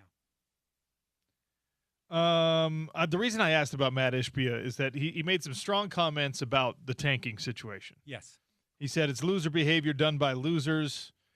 Purposely losing is something nobody should want to be associated with, embarrassing for the league and for the organizations. The talk about this as a strategy is ridiculous. Now, I get it. You're not in a situation right now where you feel a need to do this. This means, Matt Ishbia, because you went out with this statement, you can never let your team tank. So when this group of talented young players becomes old players or often injured players or not competitive players, you're not allowed to tank, Matt Ishbia. The Suns, under your ownership, under your leadership, are never allowed to tank. I mean, it's a strong stance that he's taking. Is he doing this to get into the good graces of Adam Silver? Does he really believe stuff like this? I mean, it's kind of a tried and true tradition. This is what people do. Yeah. The answer is we'll find out about 6-7 years from now when some of their main guys are aging. And so that you described also, without the vocal part of it, the Miami Heat. They once were they were a tremendous franchise. They still are as far as a franchise. They're trying to never reload. They're always trying to piecemeal it so they can be highly competitive as far as them in their market. Can they pull it off? We'll find out. And that's right now the Phoenix Suns are trying to be almost like the Heat of the Western Conference version. It's hard to be good for so many years. One time in Jazz basketball, the Jazz went to the playoffs 20 straight years, which is remarkable. From 1983 to 2003, the Jazz were in the playoffs for 20 years in a row. Unfortunately, there was never a championship to say that. Yes, the Jazz were, for that 5-year window, they were absolute elite of the elite, but they had to play against Michael Jordan, and that was the Jazz had to play against the world's greatest player of all time to get there, and it took Jordan's greatest brilliance to beat the Jazz both those years, 1997, 1998, back-to-back years, 4-2. Remember, Michael Jordan never played in a 7-game series in the finals. That's how great he was by himself, but also with his sidekick, Scottie Pippen, and also Dennis Rodman. Gordy, what's the list today? And speaking of Rodman, he's on this list eventually. My list today is the most career 20-plus rebound games by NBA players. So career. How many times have these guys have 20-plus rebounding games career-wise? And think about it, 20 rebounds in a game. It's a lot. It's a lot. Foundations of elite rebounders are 1, positioning, 2, instincts, 3, timing, 4, high hands, 5, footwork, 6 quickness, 7 physicality, and 8 effort. Note, on this list I'm going to give you, it's only going to be 12 names. The NBA did not officially record offensive rebounding as a category not until the 1973-74 season. So when I say these guys' names, you're going to say out loud, what about Bill Russell, Wilt, Nate Thurmond, and Willis Reed? You're right. So those guys, we never know how many offensive rebounds those guys ever got. So wait. Ever. They didn't count the rebound if it happened on the offensive end, or they just didn't separate offensive from defensive? They didn't separate it. Okay, all right. All right, so but we never know. You see, they just put rebounds in the game, and also some of those games, there's no films of them. So they would never go back to the old school black and white grainy films that your eyes hurt watching them. Every once you see that, every once in a while they show a film of a black and white, which is hard to believe in this digital age. Here's the list right now. There's only 12 names. Number 11 all time, Kevin Garnett. He did it 36 times. Number 10, tied. Moses Malone and Kevin Willis, they had 37 20-plus rebound games. Number 9, Ben Wallace. And before I give his numbers, he's undrafted, and he's in the Basketball Hall of Fame. So pictures showing being undrafted, you never got picked as far as that. You're in the Basketball Hall of Fame. Ben Wallace, he did 42 times, 20-plus rebound games. Number 8, Marcus Camby, did it 44 times. Number 7, Hakeem Olajuwon did it 48 times, 20-plus or more rebound games. Number 6, he used to wag his finger at us defensively. Dikembe Mutombo did it 52 times. Number 5, before I say his name, he was only 6'5.5". To do this 54 times is remarkable. I'm talking about Charles Barkley. Wow. Number 4, he plays for the Pelicans at the end of his career, but when he was younger with the Clippers, he was absolutely a tremendous rebounder. DeAndre Jordan did it 60 times, 20-plus rebound games. Number 3, one time he won the dunk contest with a cape, meaning Superman. Dwight Howard did it 82 times. The second greatest rebounder as far as most ever 20-point rebounding games, he plays currently for the 76ers. His name is Andre Drummond. He did it 92 times. And the number 1 player in history of basketball with the most ever 20-plus rebound career games. We played against him so many times. Everybody knows his hairdos, his different colors of his hair. His name is Dennis Rodman. He did it 158 times, 20 rebound games, which means that he has 66 more than the second place holder of Andre Drummond. Quickly, what about Jazz franchise history? The most ever 20-point-plus games as far as rebounds is Rudy Gobert. He did it 24 times, and the runner-up is Karl Malone. He did it 12. Presently, Walker Kessler, you know he's hurt. He's so far in his career arc, he has 20-plus rebounding games. He did it 3 times. That's my list of today of the most ever 20-plus rebound games career-wise. Remember that Dennis Rodman was on the Last Dance documentary, and he was talking about how you could get rebounds based on the sound that the basketball made as it was contacting the rim. I mean, it was somewhat comical because he was, of course, pantomime. He was making the noises with his mouth, but that's how well his rebounding brain worked. He knew what a ball was going to do coming off the rim based on the auditory signature of the impact against the rim and the backboard. Crazy. Very much. So, again, we call that soft rims. There's some rims that are softer and some are harder, even though it's all as far as should be unified in the NBA. So in the Boston Gardens, in yesteryear, the rims were soft. So which means that, and also you have to study your teammates, their shot arc. Is it a line drive? Is it a mid arc? Is it a high arc? If it's a line drive, it's going to break the rim when it's missed then. So it's going to come out quicker. If it's a soft rim and your teammate has a high arc, it's going to be hit and miss, and it's going to be right in front of the rim. So again, this is instincts. And Dennis Rodman, to his credit, he's able to master it, and that's why he's had the most ever games. And in jazz basketball, Rudy Gobert, think about it, that he's all these different criteria as far as attributes. Rudy had that. I mean, you have to be physical, and you have to be willing to what? Get hit and get smacked in the face to chase down offensive rebounds. That's the list. That's Gordy Chiesa, our resident NBA guru. Gordy, it's always great having you in here. Thanks for coming in again.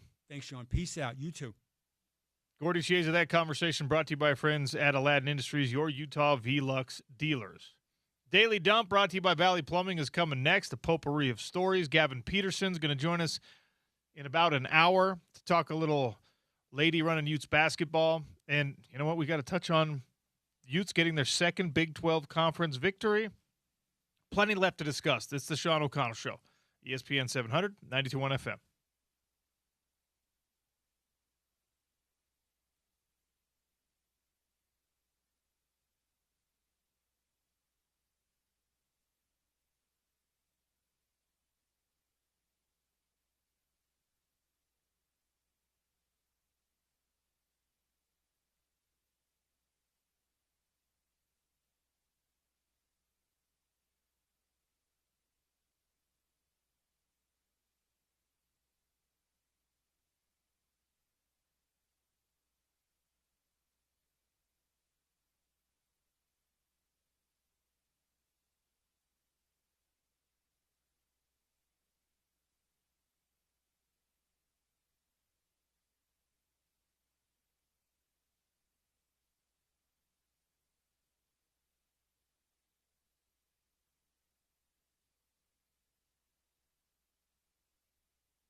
Sean O'Connell Show, ESPN 792 FM, the Daily Dump, a potpourri of stories. Brought to you by friends over at Valley Plumbing. If you have furnace problems, you're probably feeling it today because it's actually a winter day in Salt Lake City. A nice one, a cold and clear one, but still a winter day. We got more storms coming. You got to make sure that your HVAC is working, and you certainly better keep up on the plumbing, especially now that, again, that spigot on the hose outside your house, that thing can freeze now. We've been spoiled all winter long. Not anymore. It's real winter in Utah now. Address these potential problems before they hit you. The Truck with the Duck or valleyplumbing.com. If you don't like talking on the phone to people and you don't like waiting for the robot to stop giving you options, just go to the chat feature on their website. Smooth, easy, quick, simple, and it functions the same way. Get an appointment. Get a plumber or an HVAC tech out there to your house as soon as today. Tell them OC sent you at Valley Plumbing, Heating, and Air. OC, still 1-0 Canada going into the second intermission. Final period, about 20 minutes from now. Everything on the line.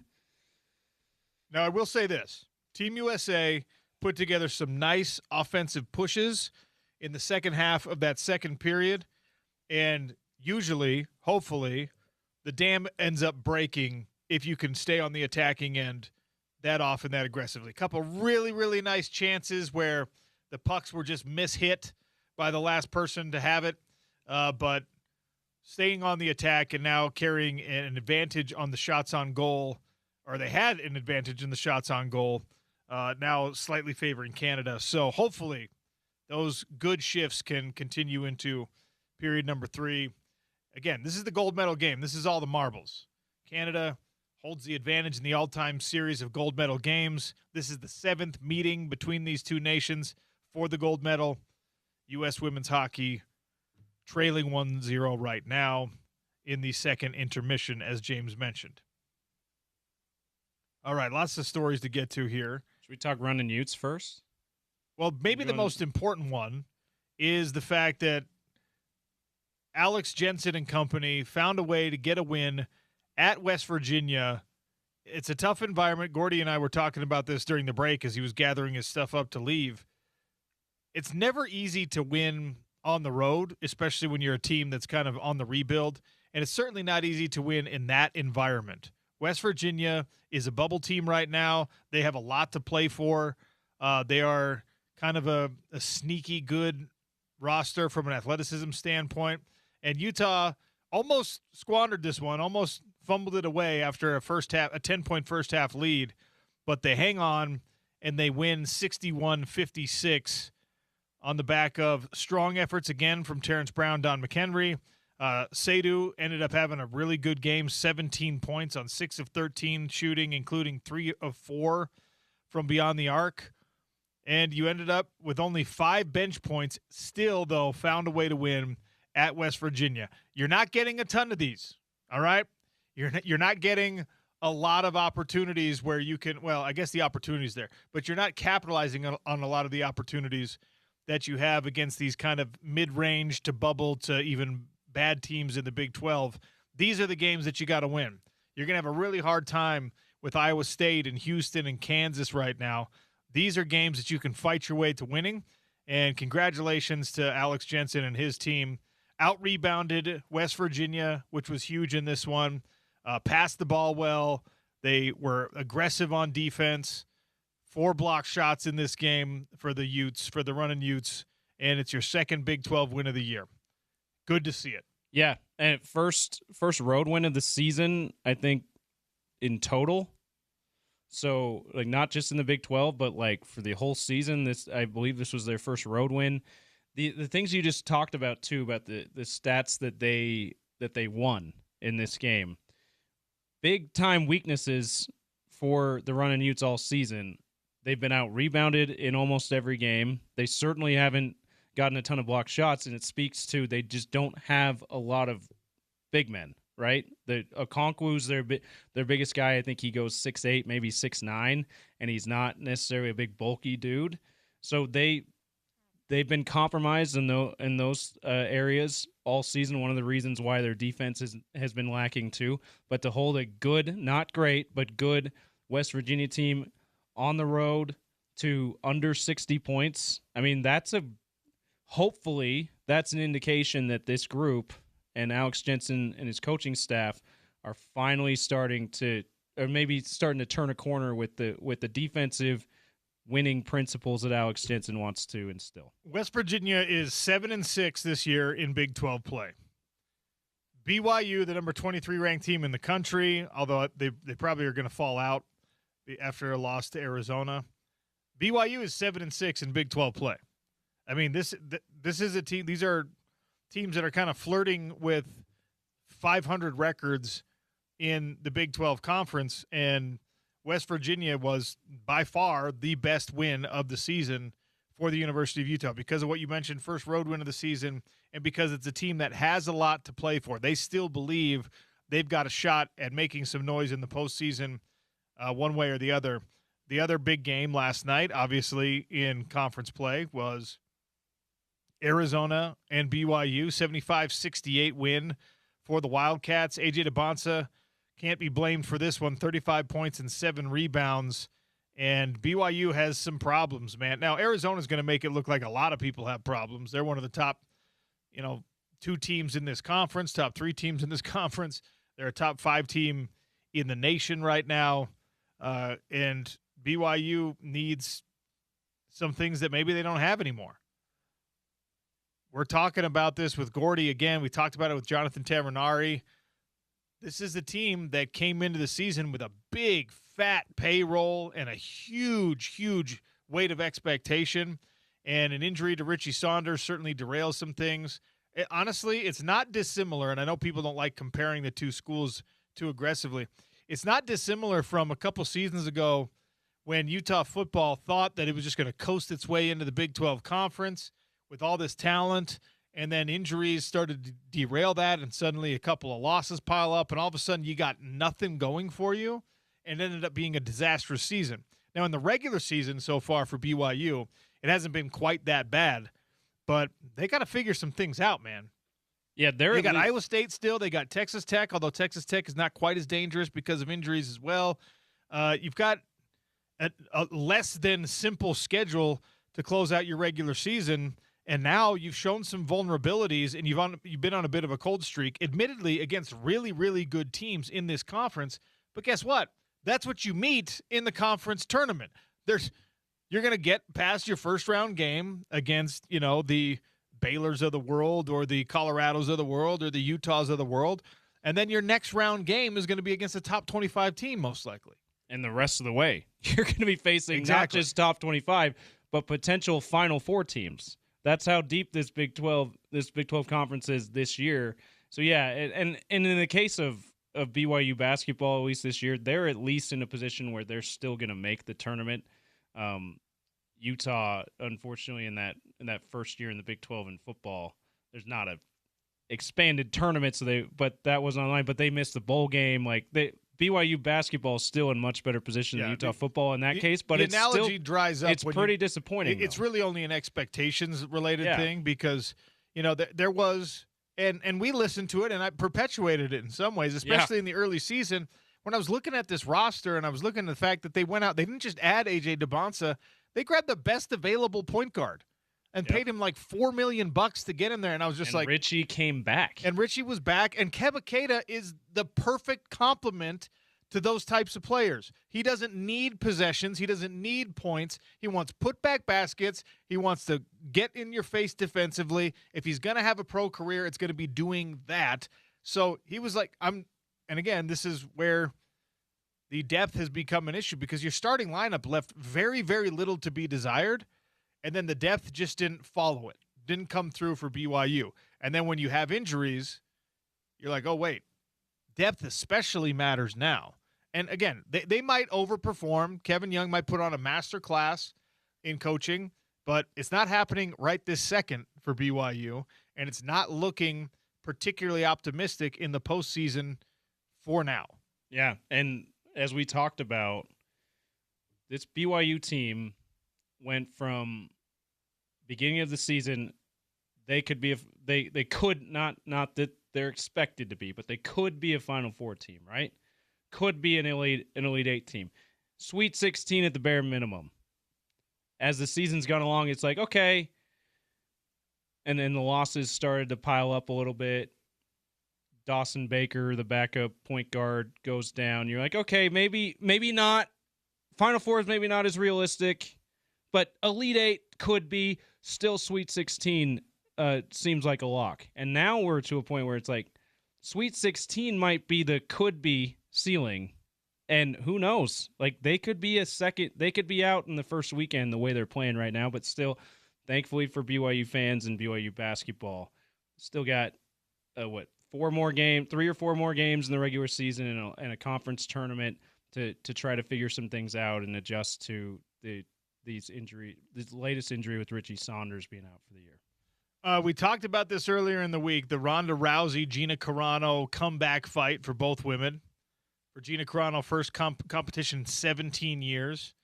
There's a lot of reasons this is interesting if you're into combat sports.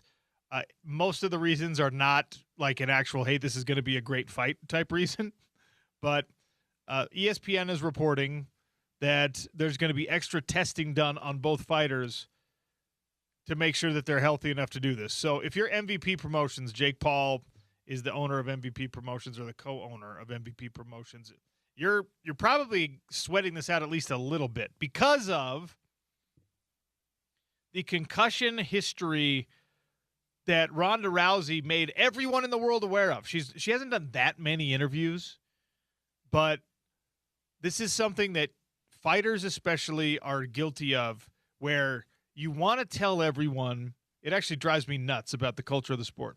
You want to tell everyone how miserable the experience of being a fighter is. You want to impress everyone with just how tough you are and how much you overcame and how difficult it is to be an elite level mixed martial artist. There's a certain level of insecurity in MMA about how hard the sport actually is.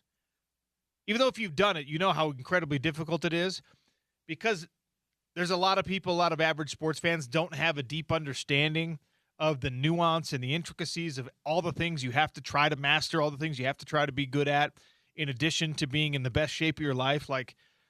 And so fighters, they overcompensate by being like, in interviews, by being like, do you realize what I did to overcome this?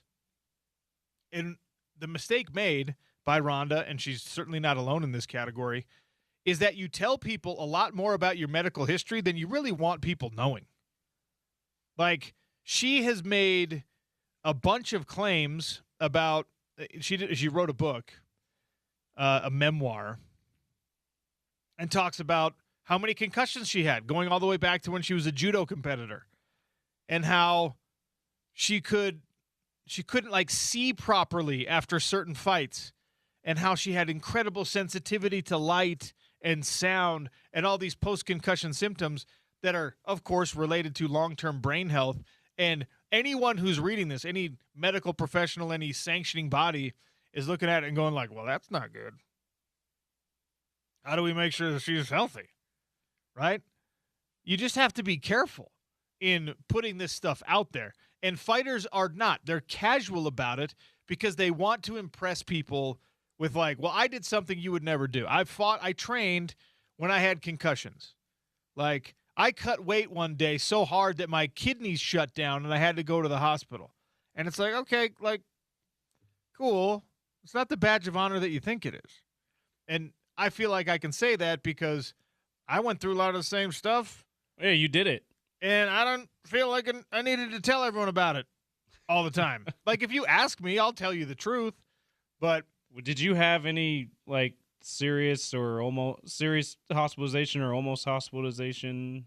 I had precautionary, like, they sent me to the hospital after a couple of fights unnecessarily. Yeah. Because they were like, no way you could get hit that many times and not be concussed. Well, you talked about that was kind of your style to. Yeah. And I'm just you like, got beat up. I just, like, I got a concrete brain. It doesn't matter. Right? So the medical professionals in combat sports, it's a really weird balance because, like, sanctioning bodies rely on the commentary of doctors, right? Hey, is this person good? You have to get your eyes checked. if you're in this age category, both of these women you have to get your heart checked. And as long as everything comes back close to normal, the doctors are going to be like, yeah, all right, let them compete. And then the sanctioning body, it's in the best interest of whatever promotion to be partnered with a sanctioning body that's like, yeah, the California State Athletic Commission wants you to pay the licensing fee. They want you to pay whatever fees are associated. They want to generate revenue.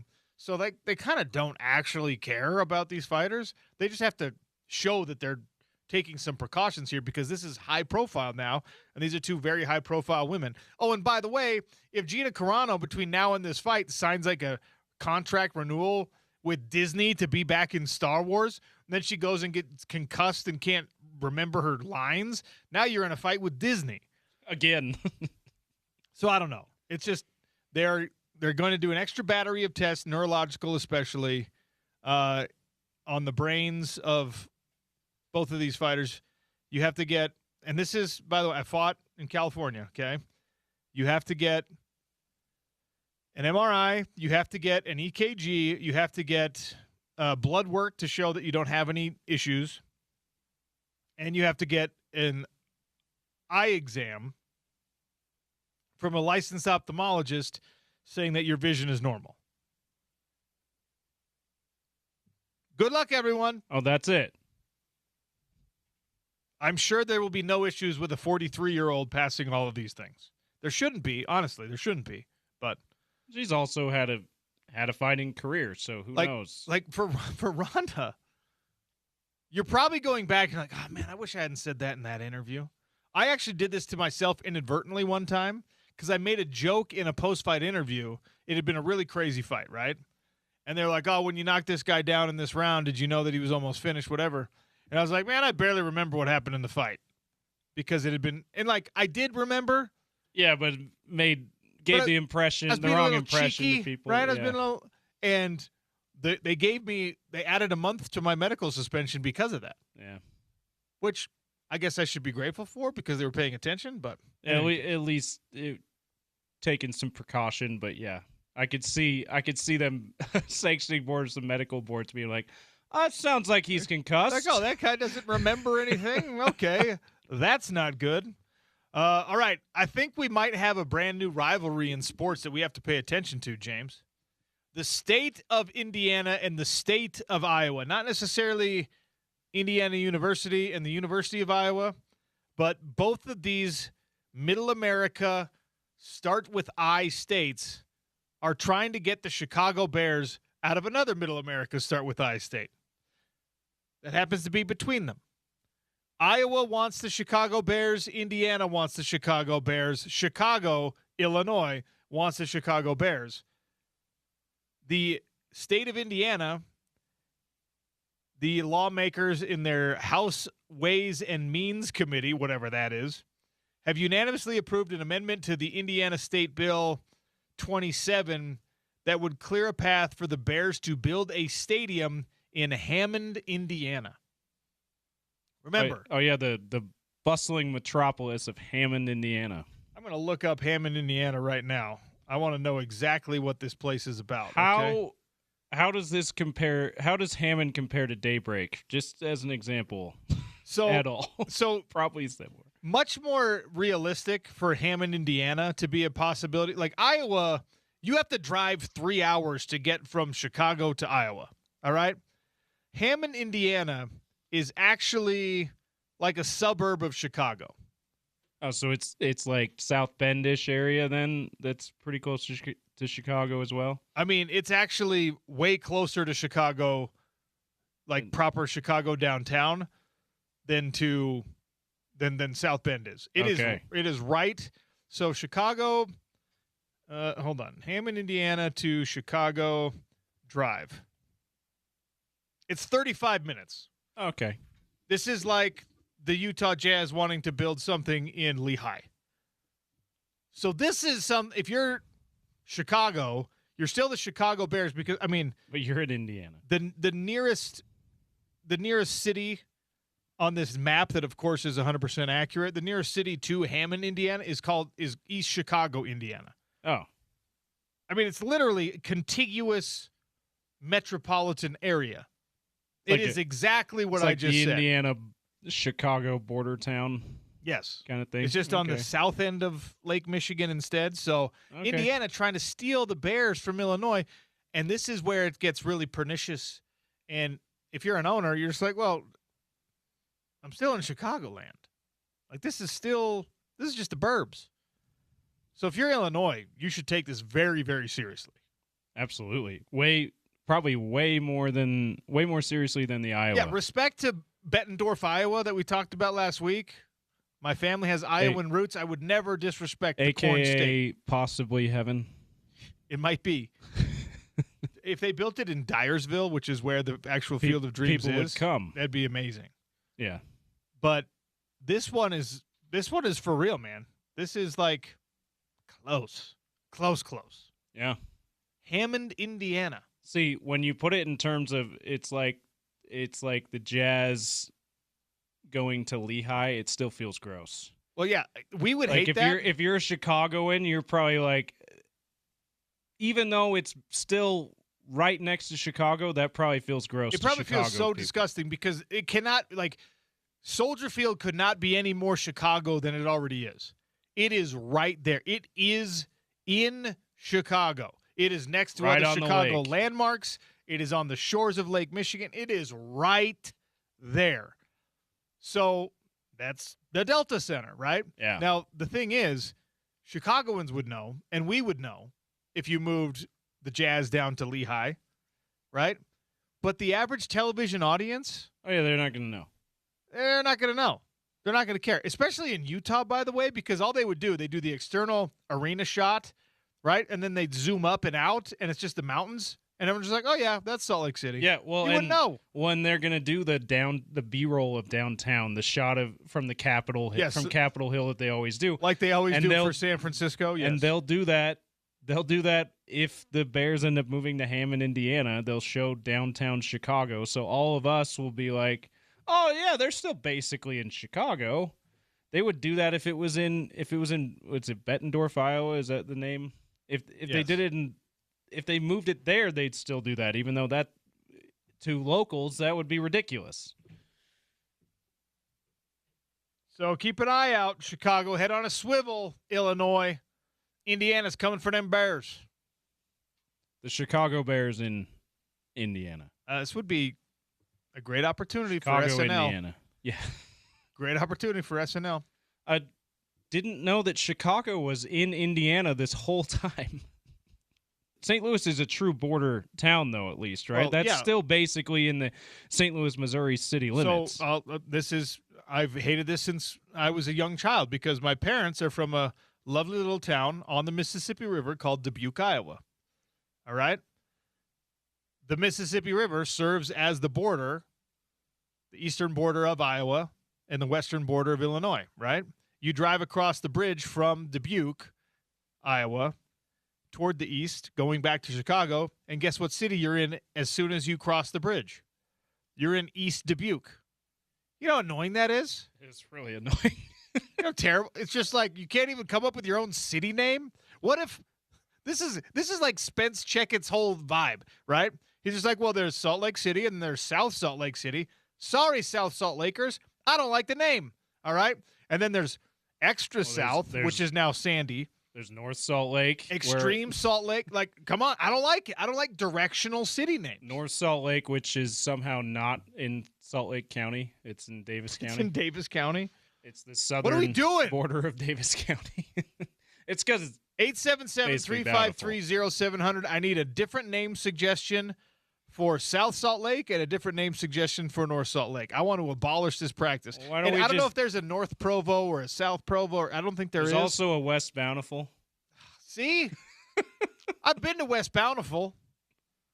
It's very confusing if you're not from that little Bountiful Woods Cross area to go, wait, is West Bountiful its own city, Is or it is just it the western part of Bountiful? or is it just an area like where I'm from in St. George? You have Bloomington, which is not its Okay. own city, but it's got its own name. Yeah. So if you're not from St. George, you'd think, oh, Bloomington must be a suburb city. It's like, no, it's just a big area of St. George. You know what, though? It's better than calling it West St. George or wherever it is. Definitely. It'd be. I didn't even South know I St. had a George. problem with this. I should have saved it for the airing of grievances. Hey, bring it back tomorrow. The Bears. All right, lots left to get to on the Sean O'Connell Show. We have a curling leaderboard update. We got an update on what's going on with USA versus Canada. We've got a PGA Tour leaderboard update. Whew. Lots to update. It's Utah's number one sports talk, ESPN 700, 92.1 FM.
All right, we got to get a little PGA Tour leaderboard update in. 1-0 Canada still, 9 minutes and 37 seconds left. Team USA trying to tie one up and then get a winner here in the gold medal match of Milan Cortina Olympic hockey. PGA Tour leaderboard update from the Genesis Invitational, brought to you by Uinta Golf by Worldwide Golf. Swing into Worldwide Golf's Uinta Golf. Get a custom fit for the new Callaway Quantum driver. I will not play with anything else. The new Callaway Quantum drivers feature Tri-Force face. That's what they call it, at least. It's a faster face with more ball speed and a quantum leap in distance off the tee. You don't even have to have a beautiful swing to launch them from the tee box with this club. I know, because I don't have a great swing. Uinta Golf by Worldwide Golf. What's going on at the Genesis Invitational, James? So they're actually pretty early in the action here. Not everyone has teed off quite yet, including Tony Finau, yet to tee off. Akshay Bhatia is your leader at 3 under. He's only through 6 holes, so plenty can change. He's been playing some good here. golf. We keep talking about him on the leaderboard. Yep, and I've been saying Bhatia. I don't know. It's either Bhatia or Bhatia. So if you're like, no, you haven't been talking about him. You've been talking about that Bhatia guy. It's the same guy. Colin Morikawa, Rory McIlroy in a group tied for second at 2 under, 1 shot back. Those are some big names there. In the next group there, tied for 5th, you got Matt McCarty and Jonathan Vegas, another guy who's kind of burst on the scene the last few years. They're at 1 under. Tommy Fleetwood also in that group. That rounds out the top 10, and then you've got a host of guys who are even right behind them. So like I said, still early. Tony Finau yet to tee off. We'll have one more of these leaderboard updates at the end of the show here. We might have some action from Tony at that point. But that's your PGA Tour leaderboard update brought to you by Uinta Golf. From the Genesis Invitational, which, of course, is played at the Riviera Golf Course, $20 million in purses for this one. And they're giving us half of that to do these Uinta Golf updates. Yes, they are. Which I love. Yeah, I'm gonna buy a car or something with my half. It's a very expensive car. Just one. All right, Team USA, I need a little bit better body language and vibe on the bench right now from Team USA women's hockey. Things get intense. Do you see the last name on number 17 there? Curl. Okay. Now I'm interested. We got a curl. You're our curling insider. Do you have any curling updates? How long does curling go in the Olympics? It goes until it goes for the next couple of days, basically till the end. Okay. I did not realize this until I became the curling expert for this year's games, but they have mixed doubles at the beginning, and then they transition to men's and women's team curling. And yeah, it spans the whole 2.5, 3 weeks. So that's quite a long time that they do some curling there at the Winter Olympics. The women's round robin finished up today. Team USA beat Switzerland 7-6. Canada beat South Korea 10-7. Japan beat China 9-6. Great Britain beat Italy 7-4. The semifinals are tomorrow. So they jump. They don't do a quarterfinals in curling. They go from the preliminary round, which they call round robin, to the semis, and they have the gold medal game. Semis are tomorrow. Team USA, a rematch with Switzerland that they just, like I said, they just beat them 7-6 today. And then Canada versus Sweden, a rematch. So on the men's side is is where the cheating controversy was exposed by Sweden. This is like the women's. Now the first time the women's team has faced Sweden since then. So that ought to be juicy. Men's round robin today. Czechia beat Sweden 10-4. Switzerland beat Italy 9-5. Germany beat China 6-4. And I got to double check this. They, I think, have their semis starting today. Yeah, those are in progress right now. So Great Britain and Sweden tied 4-4 in the 7th end. They only got 3 more ends left there, so that's a tight one, playing for a medal. And then Norway and Canada. Canada leading Norway 3-1 in the 8th end. Very low scoring there. United States on the men's side, as you just heard, did not make it to the elimination round. So that's unfortunate. But the winner of – so it looks like Canada possibly in the men's gold medal game if this score holds up, and then England and Switzerland playing for that other – for the chance to play Canada if the scores hold up here. Have you seen the throwback highlight footage of early curling in the Olympics, by the way, on any of the things that they've gone back to? It is I'm wild. embarrassed to say, as the expert, I'm embarrassed to say I have not. Okay, it's wild to see, and you can go down this rabbit hole if you want. I know that equipment in every sport has obviously changed quite a bit with technological advances. They were straw brooms or something. Legitimately. Until like the late 80s, people were using like witches' brooms. That's unbelievable. For curling. Because now it's not even really a broom, it's more of a mop. It's like a Swiffer. a push mop. It's like a It's Swiffer. very much like a Swiffer. Mop. Totally rigid, right? And it like no bristles at all. It's like A fabric. sponge. Yeah. Fabric type thing. At the old curling tournaments, everyone's running around on the ice with witches' brooms. And when they're sweeping, I mean, these things are bending like in half. It's corn straw. It's literally like a fake decorative Halloween broom. Back in the 80s. That could be why, and maybe my research came up incorrect, or what I found came up incorrect here. The records were incorrect, but I mentioned yesterday, or was it Monday, when we were talking about the weekend cheating scandal, how curling's only been in the Olympics for 8 years. Not for 8 years, but 8 Olympic cycles. And Canada has medaled in 6 of them. There was, at least what I found, it was in the Olympics in like 1920 something, and then it wasn't in the Olympics again until 1998. Maybe that had something to do with it. It's like you guys are using kitchen brooms. Like, update your equipment, and maybe we'll bring you back to the big stage here. I'm on a curling supply website right now, and I'm looking at the Ladies Curl Master vintage broom. Curl Master.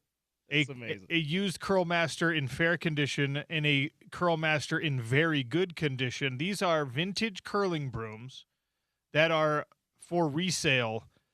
The Ladies Curl Master is going for $140 right now, and it is it is exactly what you think it is. It's just a broom with the long, like old McDonald corn straw bristles. And they used to use this. I said that so tongue-in-cheek. I'm Corn like, there's no brooms way they actually use that kind of a broom. This is the advertisement. Corn brooms were standard curling equipment until the late 80s when the transition to fabric-covered brushes finally made them obsolete. Makes a great gift for that special curler in your life.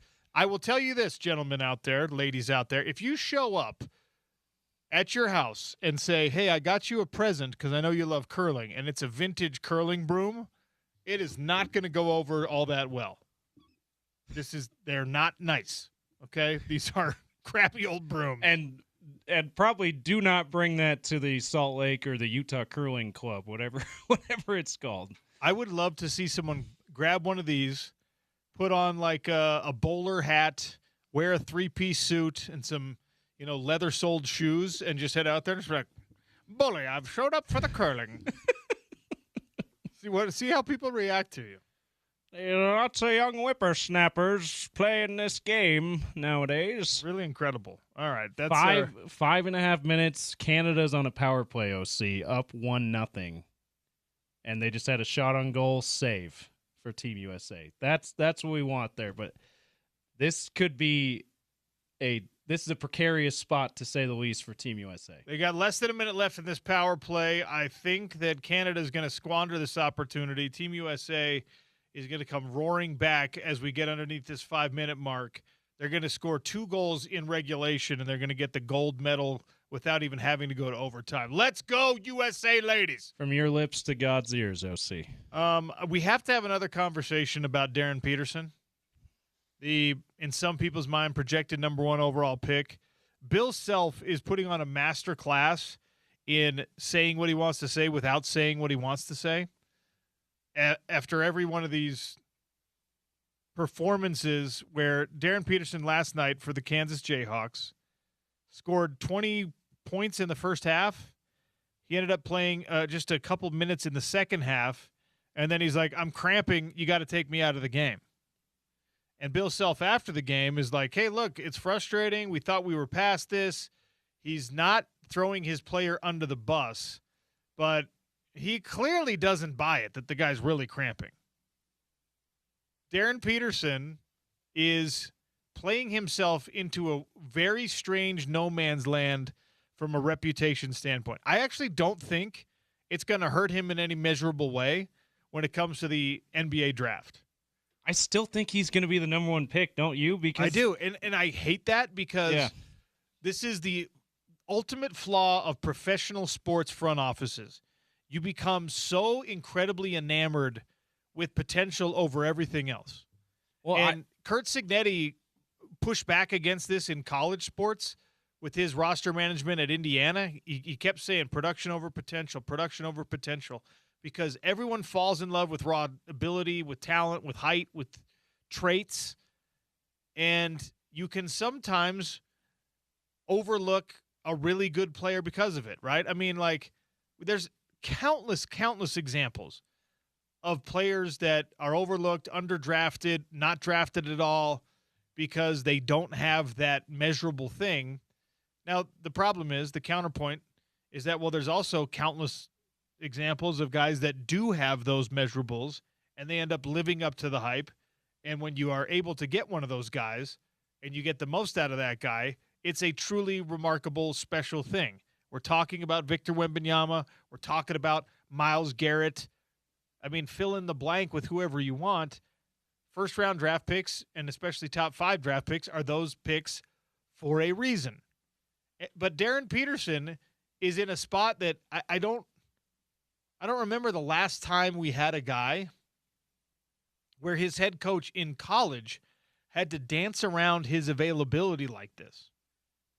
Bill Self has to talk about Darren Peterson the way that Will Hardy has to talk about Lauri Markkanen, where they're deliberately keeping him out to lose games. Making up minutes restrictions and such. Yeah. Now, Self is like, he's on that line where he's like, look, I'm frustrated by this, but, and this is where, if you're Darren Peterson, this has to be killer. I don't know if he cares. I don't know if I'm being completely unfair to the guy and he has some kind of like cramping disorder, but Bill Self is like, look, the good thing is we're not unaccustomed to this. We've had to play without him a lot. And so our guys are good at playing without him. That is the ultimate insult to a great teammate. I mean, Arizona, actually, I think they got 2 losses on the year now, but they were undefeated until last week, or maybe the week before, and their first loss of the year was to a Darren Peterson-less Kansas team. So they know they can beat the best team in college basketball without him. Bill Self ought to feel confident about that, but you still want your best player out there. Also, I'll give you another angle on this as to why NBA front offices, whichever team ends up with the number 1 pick, Jazz, if the Jazz somehow end up with the number 1 pick, which we would all love, they're probably taking AJ DeBonsa because of the local angle there and because of Ryan Smith's direct hand in AJ DeBonsa being at BYU, but I digress. Everyone else is probably taking Darren Peterson, and the other reason why is not just because being enamored with potential overproduction, but also the fear of, if we take AJ or Cam Boozer, the other 2 top picks in this draft, and Darren Peterson somehow overcomes these weird cramping and other things he's got going on that's made him miss time, and he ends up being the superstar that everyone thought he could be if he stayed healthy, then we missed out on the best player in this class who may even have a better career than the really good guy we took instead, AJ or Cam, right? So that's the other thing. The fear of missing out is a big reason why teams will probably still pick Darren Peterson. I should ask Gordy this, but we've already talked to him about Darren Peterson. I want to know what the reaction from an NBA team front office would be if at the NBA Combine you talk to a Darren Peterson and you're just like, what's the deal, man? Oh, go USA! Goal! USA! USA! USA with the wrister here. We're tied up at 1, baby. Is that Hillary Knight? She's the one pumped up. I think it's her. I think it was the captain from Idaho. Sun Hillary Valley, Knight. right? She's from Sun Valley? She's one of us. We're claiming her. All right. She's a region. She's in the region. Right at the blue line. Oh, top man. of the key. Oh, it was a deflected. deflection off of Knight's stick. Knight it was gets the Edwards with the wrister, and then the Knight posted up in front of the net with the little deflection, changes the trajectory, bounces it up over the left shin pad. Let's go, baby. We're tied up in the gold medal game. 2 minutes left. They still got a shot to do what you just spoke into existence, OC, to have a flurry, a couple goals here before the end. That's amazing. So desperately want that to happen. That's amazing. Okay. We were talking about Darren Peterson. I should have asked Gordy this. If you, as the player, right, are asked, what's going on with the cramping stuff, with your unavailability, if he just says, and I don't know if this is true, so only if it's true, but if he just says, look, I thought it was pretty silly. I had to be in college basketball, and I was just doing my best to maintain my position in the eyes of the NBA while not risking anything, while not risking injury, while not playing too many minutes, while not putting miles on the tires, whatever. I want to know how the NBA would react to that. If there was reason for him to be this way, if he just told this made up truth that I'm telling you right now, and he was just like, look, man, I know that I was treated well in NIL, but I should have been able to go straight to the NBA. And so I was just protecting my future by not playing the maximum amount of minutes in college basketball. What would happen? Real quick, Hillary Knight with that goal for Team USA women's hockey. She's now the leading goal scorer in Olympic hockey history on the women's She side. was in a 3-way tie at 14 career goals in Olympic hockey. Now she stands alone with 15 career goals. And we've got less than a minute left. Face off in the attacking end. Oh, and Team USA almost snuck another one by inside the 1 minute mark. All right, we might be getting some free hockey here, but let's hope we can get a goal in the next 45 seconds. 3-on-3 hockey. Wait, do they do 3-on-3 for the gold medal game too? I guess we'll see. Do not know. Did you see, by the way, Skip Bayless's tweet about 3-on-3 hockey? I missed that. He was like, he basically said three overtime games in Olympic hockey. 3-on-3 is better than 5-on-5. The NHL should pay attention. I mean, they already do that. Like, thanks, Skip, you moron. That's what they do the same thing. They do that in the regular season. Like, what are you doing, Skip? Skip, why don't you just stay retired? He probably did. Oh, another scoring chance. Beautiful save. 10 by Canada. seconds left. The one-timer with 10 seconds left. Oh, my gosh, that was a great opportunity.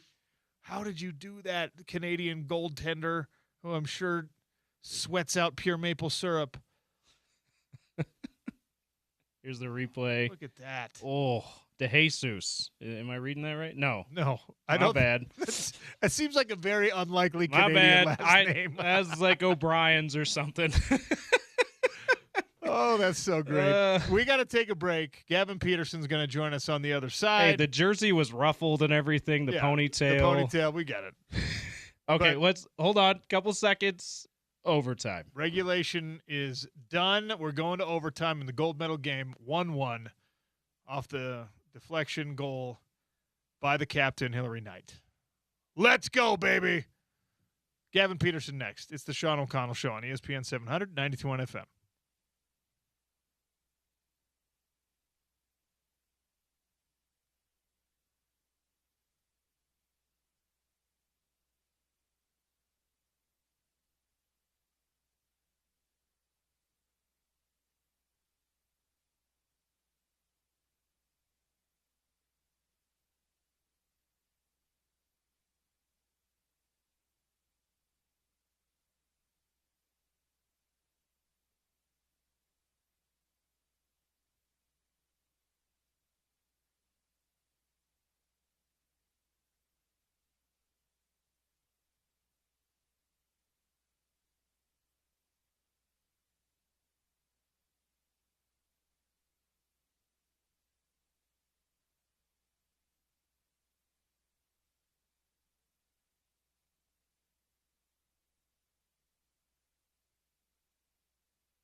Oh, we await overtime in the gold medal game. USA versus Canada tied up at 1-1. Sun Valley, Idaho's Hillary Knight tied it up with 2 minutes left. Let's go, baby. We talk a little women's hoops as well as we await the overtime period in the Olympics. Gavin Peterson, head coach of Utah women's basketball, kind enough to stop by with us. Coach, how are you? Good. How are you doing, OC? Always good being on. Are you able to catch up on these Olympic games? I mean, it's right in the middle of your workday, so can you like at least throw a TV on in the corner of the office or something? After you said that, yes, I'm about to. Okay, cool. All right. Other than that, it's just film and game prep as we go. Well, and a big game that you're prepping for, it's BYU this weekend. This one at home, 2:00 tip on ESPN Plus. But of course, if you can get up there and see it in person, you've already seen this team once this year. That was on the road, tough one down there at the Marriott Center. But what do you know about this BYU team, and what are the adjustments you can make for the second meeting? Yeah, I thought when we were down there in Provo, we played a great first half. We're executing our game plan both on offense and defense. And then a credit to them, they made some minor adjustments, and we were kind of playing on our heels for that beginning of the third quarter. They made it a game, cut it to, I think, 5, and then it was a close game all the way until the last couple of minutes. But, hopefully we can sustain our intensity, our focus, and commitment to the game plan, especially on the defensive end for 40 minutes. And then offensively, being able to take what they give us, being shot ready, and then knocking those shots down at home. So looking forward to a great crowd, a sea of red instead of blue. That is something I'm really looking forward to.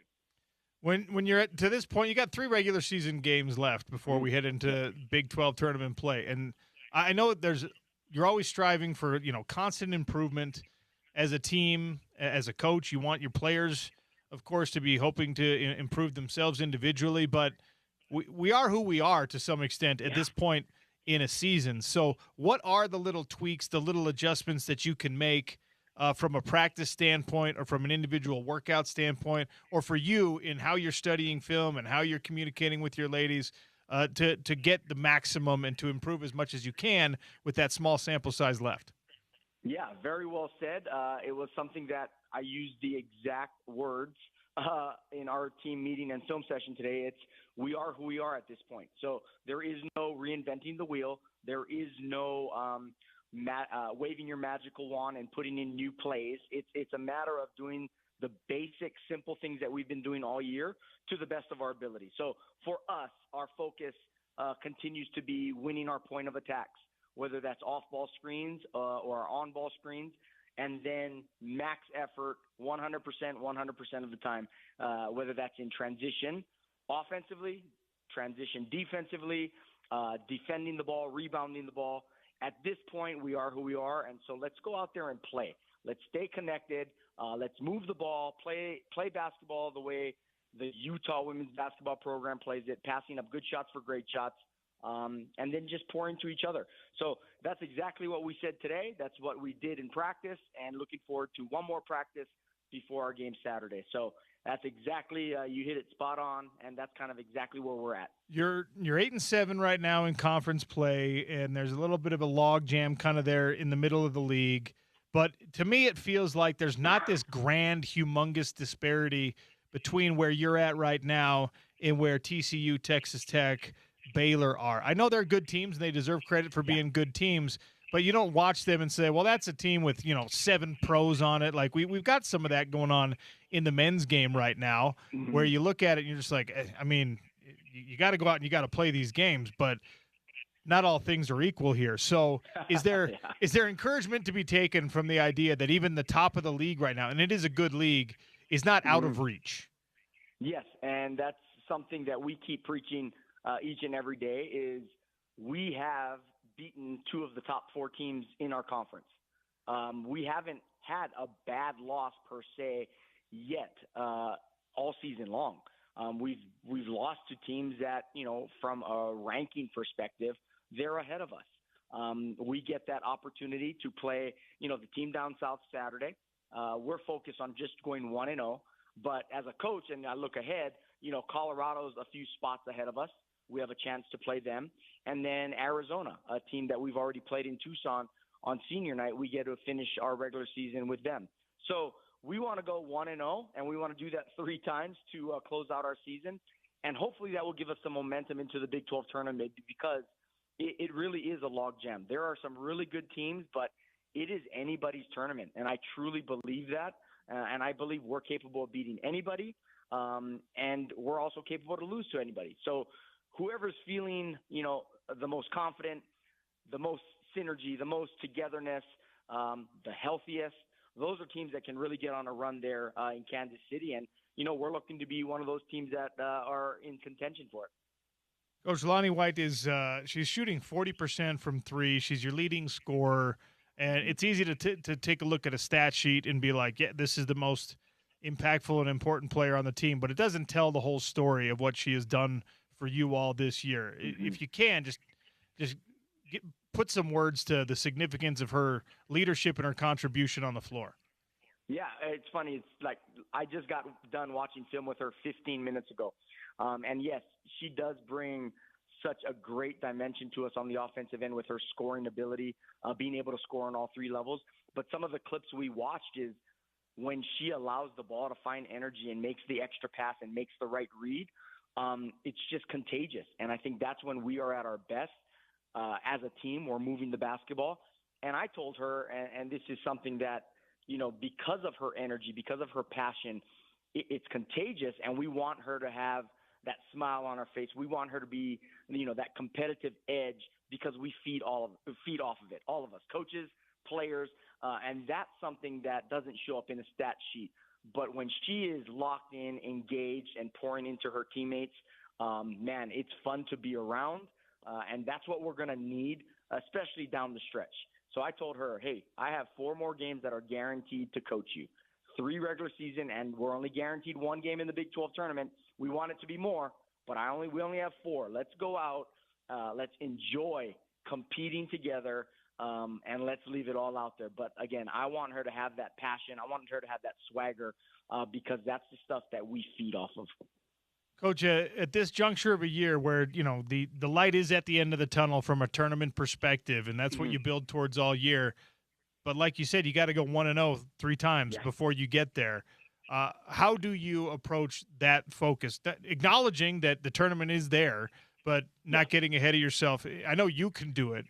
No. Is it a natural thing for your players to stay on the task at hand? Yeah, I will say this week it'll be easy to focus on the task at hand because it is the team down south. We're 0-1 against them this year, right? So I think that has all of our attention. So that's what's going to be, our players are talking about it. They're locking into the scouting reports. They're fired up for this game. We get to play them again. So that's going to be not easy, but we're going to be able to focus on the task at hand this week 100%. I'm not even worried about that. Now, after Saturday, that's when it becomes a little tricky. We got to go to Colorado, then we come home for senior night. That's when a lot of the distractions could start creeping in, and we've got to do our best to really focus on, 1-0. And easier said than done, but, I'm confident our kids will be at that point ready to just lock in and finish strong. We had, I guess, all the way back to right before the season started, we had Reese Frost come on and join us, and she was talking about kind of her not just willingness, her love to do the things like rebounding. She's your leading rebounder, and how it's something that for her, I guess, is a little bit ingrained, maybe born with it. That is as important of a part of her game, or as important part of the game for her as scoring points is, or anything else. And it just, the contribution she's made, particularly on the boards, has it been contagious in the way that you wanted it to be? Yeah, she is our elite rebounder, hands down, our best rebounder. She shows it every day in practice. She shows it every day in games. I think she's averaging a double-double in conference play. She's been doing a phenomenal job, and every opponent in the Big 12 identifies her and marks her as somebody that you got to try to, keep off the O boards or limit her rebounding, and she's still able to put up those numbers. So I think having Reese, sometimes especially that game against Cincinnati, we started out really slow on the rebounding side of things. They were the best Big 12 rebounding team coming into the game. And then we gave them 7-0 boards to start the first quarter. Well, our guards tend to watch her rebound because she does such a phenomenal job securing those boards. There are times when, those long rebounds, we need our guards to rebound. So, they ended up finishing with only 10. So once we addressed it, we were able to fix it. But we got to make sure that, we're not spectators out there. The other 4 players out there on the floor with her, they got to do their job as well. And, she can't get all the rebounds, even though she does get a high percentage of them. It's just real valuable asset to have in our program. And then on top of that, her finding her way to score within our offense, she's made really good strides this in her 3rd year with us. And we're going to look to kind of feed her more as we close out the season. So really excited about her and just where she's been and where she's come to this point in her career. I know the task at hand is always the most important thing, especially for coaches, but easier to focus on the task at hand when the bracketology says, it's still within striking distance. Right now, ESPN's got you in the first 4 out category, which means you could play your way in. Yep. Is that a motivating factor right now? Yeah, absolutely. I think if at any point in any season, especially down the stretch in late February, when you're playing for something, it just matters more. And that's what we all signed up for. There are a lot of teams that they're just waiting for the conference tournament, right? That's their last-ditch effort. We are in a position where we will get that opportunity, but we also have right now the regular season, how we close out makes the world of difference in terms of moving in the tournament or getting out. So, again, it's better to be in the position we're in as opposed to being, with a 10-18 record or something like that where we're completely out and we just need a Hail Mary in the Big 12 tournament. So I wouldn't trade our position. At this point, I'll take what we have with what we have and a lot of newcomers being relied upon. Let's go to work. Coach, good luck this weekend and beyond. Obviously, we probably won't get a chance to catch up with you before the Big 12 tournament starts, but we'll chat again then. Thank you, sir. Yes. Hey, real quick, I just want to say congratulations to our recruiting coordinator, Jordan McIntyre, and her husband, James McIntyre. She gave birth to a beautiful baby boy this morning. Jonesy was welcomed into the world. So we are going to miss her, but she is texting us all the time. And Jordan, we love you. I don't know if you're listening, but congratulations to you and James, and can't wait to meet Jonesy in person. But another addition to the Utah family, and we're loving it. Congratulations and welcome to the world and to the Utah family, Jonesy. That's awesome. Nothing better in the whole world than being a parent. So we extend the congratulations. Thanks again, Coach. Thanks, OC. Go Utes. That's the head coach of Utah women's basketball, Gavin Peterson. Great stuff from him. All right, we've got a couple updates for you. A new Olympic sport being added that we have to talk about. A little crosstalk, 2 tickets to give away to Breaking Benjamin, and one more PGA Tour leaderboard update as we get ready for the overtime period to start. Canada-USA gold medal game 1-1 with overtime coming. It's the Sean O'Connell Show on ESPN 700, 92.1 FM.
Oh, my gosh. Okay, we got to pack a lot of things in here. Breaking Benjamin tickets.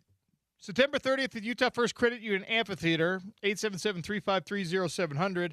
How many times have Team USA and Team Canada met up in gold medal games in women's Olympic hockey?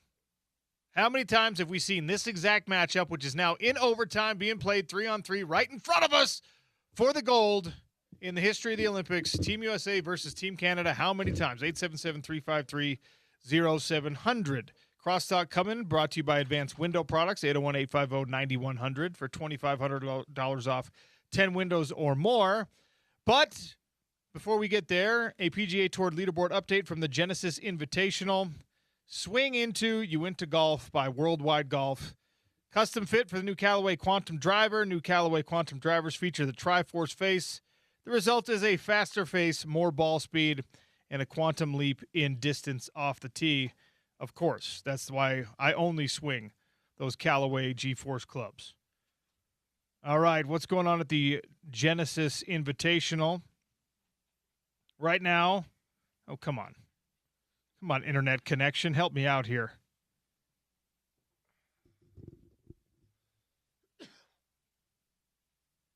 Brought to you by Uinta Golf. Great. Okay, I've got it pulled up. James, what do you got for us? We got Akshay Bhatia still your leader at 3 under.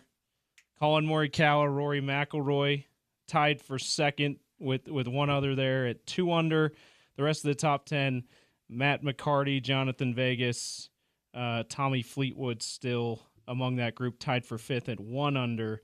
And let's see if Tony has teed off yet here. He is still yet to tee off. So that's your PGA Tour leaderboard update, brought to you by Uinta Golf. Thank you, James, for rescuing me with a frozen computer right now. All right, Spence Checketts, friend of the program, host of The Drive, here in studio with us for Crosstalk, brought to you by our friends over at Advanced Window Products, advancedwindows.com or 801-850-9100. Hi, Spence. What do you like most about those Callaway irons? Well, it's the way that the ball just jumps off the club face. Yeah. I mean, the ball speed that I'm getting now compared to what I used to get is drastically improved. And what's that number? It's a big one. That's what I thought. Are we going to get you out and play it all? Look, here's some bad news for you, buddy. You know I love you. Did we score?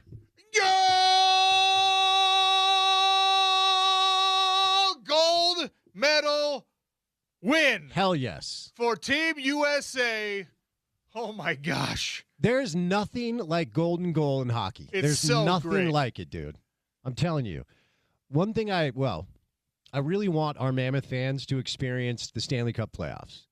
It's going to happen this year. You don't even have to be a hockey fan to appreciate how intense an overtime Game 7 Stanley Cup playoff hockey is.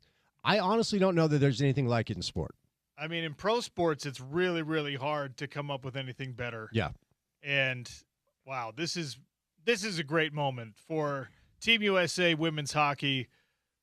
The correct answer to the trivia question, how many times has this exact matchup happened for the gold medal? This is the 7th. The 7th time these two teams have squared off for it all. Canada's up now 4-2-3. It was 4-2 until about 60 seconds ago. Incredible. Yeah, I mean, and for Olympic gold, it doesn't get any better than that. But back to there you go, bud. He's such a good dog. But those you just can't. No, those are my headphones, pal. Is he eating them? No. What he does is he comes over and says hi. He walks through the loop. And he walks through them, and they get caught on his paw. And then I try to take it from his paw, and he punches me in the face. Rocky, buddy. Rocky, come over here. Well, this is okay. You're gonna have to. This is gonna take some work. All right, just unplug your headphones Wait. Yeah, this is going to take some work. Now he's sitting down on the headphones. Yeah, he just wants to hang out with Spence. I love this dog, and he probably smells Duke on me. We don't have Duke in the studio now. James, our program director, is actually now also untangling the headphones. This is part of James's job that he didn't know was going to be in the job description. Thank you, sir. All right. We were talking about your golf game, and I was telling you the bad news, even though you're my guy. You're aging. You have children. Yeah. And your fighting days are probably behind you. Yeah, for sure. So you need Don't you need something to quench the competitive thirst? Golf is not going to quench any competitive thirst for me. I bet I'm it going to would. lose at it all the time. No, you It's could gonna be make good. me competitively angry. You could be good if you gave it time. I will tell you what. You just mentioned the fact that I do have children. Yeah. If I inform my lovely wife that I'm going to be gone for the next 3.5 to 6 hours, Yeah, and that's the time frame, by the way, and it's usually closer to 6. to if we're go honest. play some golf with my buddy Spence, Yeah, that's not going to go over well in the home. once every couple weeks, once a month. No chance. No. Don't you need some Sean time? Don't you need some time to take care of Sean? I do get that time. What do you do when you have Sean time? I take my dog for a walk. Okay. I drive home from the studio. Uh-huh. That's Sean time. So you get 15 minutes a day of Sean Like time. 8. Yeah. It's like 8 minutes. Okay, well that explains so much then. Yeah, it's perfect. Don't you need more Sean time? I don't like Sean that much. I don't need a lot of Sean time. Kendall gets Kendall time, Yeah. right? Doesn't she needs like leave town for a while? If I remember correctly. I leave town way more often than she ever will. Yeah, but because of that's to pay bills. Yeah, that's not how it's interpreted, Spence. You've been married. You know Well, how this works. Excellent point, and I'm 0 for 2, so I'll just shut up. I'm the wrong guy to ask about any of this stuff. So let me start over. You're right. I'm wrong. Well done. Gold medal in hockey. We were trying to So figure cool. this out. We were trying to figure this out for the Winter Olympics. Yeah. Is there a gold medal that's more prestigious than the others? Like in the Summer Olympics, the 100-meter final, Yeah. especially on the men's side, fastest person in the world, that's the most prestigious gold medal there is. Yeah, that's probably true. And maybe, some of the swimming and whatever, team in basketball. We were talking about, and hockey has got to be way up there. But is there, for Spence Checketts and for the average American sports fan especially, is there a gold medal that's more prestigious than the other gold medals? Because I'll be honest, like ski mountaineering is debuting in the Olympics today. Yeah. Whoever wins that gold medal is not going to get on the front of the Wheaties box. Well, and that's exactly where my head went, right? And so I'm old enough to remember who Mary Lou Retton is. Uh-huh. And so individual gymnastics all around brought us Simone Biles. Yeah. Those That one's girls, way up there. They turned into superstars, right? Yeah. So I always try like maybe individual figure skating, like what will actually, because so many of these athletes win a gold medal and then they're like assistant GM at Shields the rest of their life. It's wild. So like which gold medal can actually lead you to a career where you don't have to go try to sell insurance for your friend? Well, I think you hit it. I think it's gymnastics in the Summer Olympics, right? I think it's that, like we were talking about, like Michael Phelps won 1,000 medals. If he had won one medley relay medal, Yeah. I don't think that puts him in the stratosphere he got into. Yeah. Being the fastest man or fastest woman on the planet probably gets you the Wheaties box, at least a 4-year cycle of pseudo fame. Yeah. But in the Winter Olympics, it's harder to identify. Like if you win the monobob, okay? Right. Like that's awesome. Yeah. I'm not trying to diminish a gold medal. Gold medals are incredibly impressive, For sure. but not all created equal. So I want to know what the best one is. And we asked people, and it was broken up: hockey for the team sport, Yeah. obviously, the figure skating in the United States, Japan, China, Korea, and then apparently downhill skiing is really what drives it in Europe. Yeah, I think it was Forbes a few years ago that actually placed value. Like if you win a gold medal in this sport, it's worth $250K or something. I'll have to look at that list because it definitely is whatever medal you can win that doesn't lead you to become a barista like next month. Because there are so many of those individual events. They work their entire life, their Olympic career's over, and they teach gym at their old high school. Do you remember when Megan Keller scored the game winner? Thank you, James. Do you remember when Home Depot they had commercials? One of the big advertisements for Home Depot was like, "We are the employer of Olympic athletes." Yes. And I remember watching that and just being like, "That sucks." Yes, That it's is so wrong. You should, instead of making them work in the lumber department, you Yeah. should be like, "We're Home Depot. We're going to pay you a salary, Yeah. and you can just train Yeah. like everyone in the Eastern Bloc." You walk into Home Depot to get a drill bit, and Apollo Antonona's like, "Hey, it's aisle 7." It's like, wait, what are you doing here? It's like the Enterprise. Do you remember when Enterprise rent-a-cars like, we're home of NCAA champions? It's like, oh, you just won a national championship, and now you're going to rent me a Taurus. It's Yes. like, wait, what's going Yes. on? These And by the way, if anyone's listening who does that, it's a noble pursuit. We're not making fun of you. I'm not making fun of that. It's like when the companies try to use that as their flex. Yeah. Hey, we will give these world-class athletes minimum wage jobs. Will you? It's like, what? No. Do better than that. Like, pay them to be your endorsers by all means. Yeah. Don't make them work the counter when I'm returning the Phillips head screwdriver. Aren't you Michael Johnson? Didn't you win the 100 meters? Aren't you like a gold medalist? Yeah, the sink parts are in aisle 4. Michael Phelps walks up to you just like, hey, I know that you're looking at this hardwood, but the laminate is really where it's at. Didn't you win like 20 gold medals? Why are you helping me at Home Depot? Much more cost-effective and waterproof. Oh, that is wild. Great moment, though. Thrilled for the women. It's funny the way I was thinking about this yesterday because Canada barely won, and then we barely won. Correct. Everybody's talking about like, oh, it's inevitable that it's going to be the U.S. and Canada for the gold medal on the men's side. Sweden has like 12 NHL players and are also trying to win. It's not like a seamless thing into the finals. Like, these guys have work to do. We looked it up yesterday. Everybody on the Swedish team an NHL player. All of them. Everybody on Holy the smokes. U.S. team an NHL player. Everyone on the Canada team an NHL player. So yeah, that's a tough contest. That's a tough game. Slovakia has been surprising this whole tournament. Yeah. They just won like 5-2. So that's your game tomorrow. Yeah, it's almost like the 1980 Miracle team. I think most people believe the Russia game was the gold medal game. They had to go win another really, really tough game. I think our memories kind of get clouded a little bit. I will admit to have very much enjoyed this Olympic Games. I love getting home. My guy, like I said, Valentine's Day, Harmon's Hot Bar, date with Mike Tirico. Boom. That's all I need. That's all you need. It's good stuff. Congrats to Team USA women on winning a hockey gold medal in overtime. Sorry about your luck, Canada. America's hat. Sorry about your luck, I should say. Don't we own them or something now? Or oh, that's Greenland. Oh, good point. Stay tuned for The Drive with Spence Checketts. Thanks for listening to the Sean O'Connell Show. It's ESPN 700, 92.1 FM.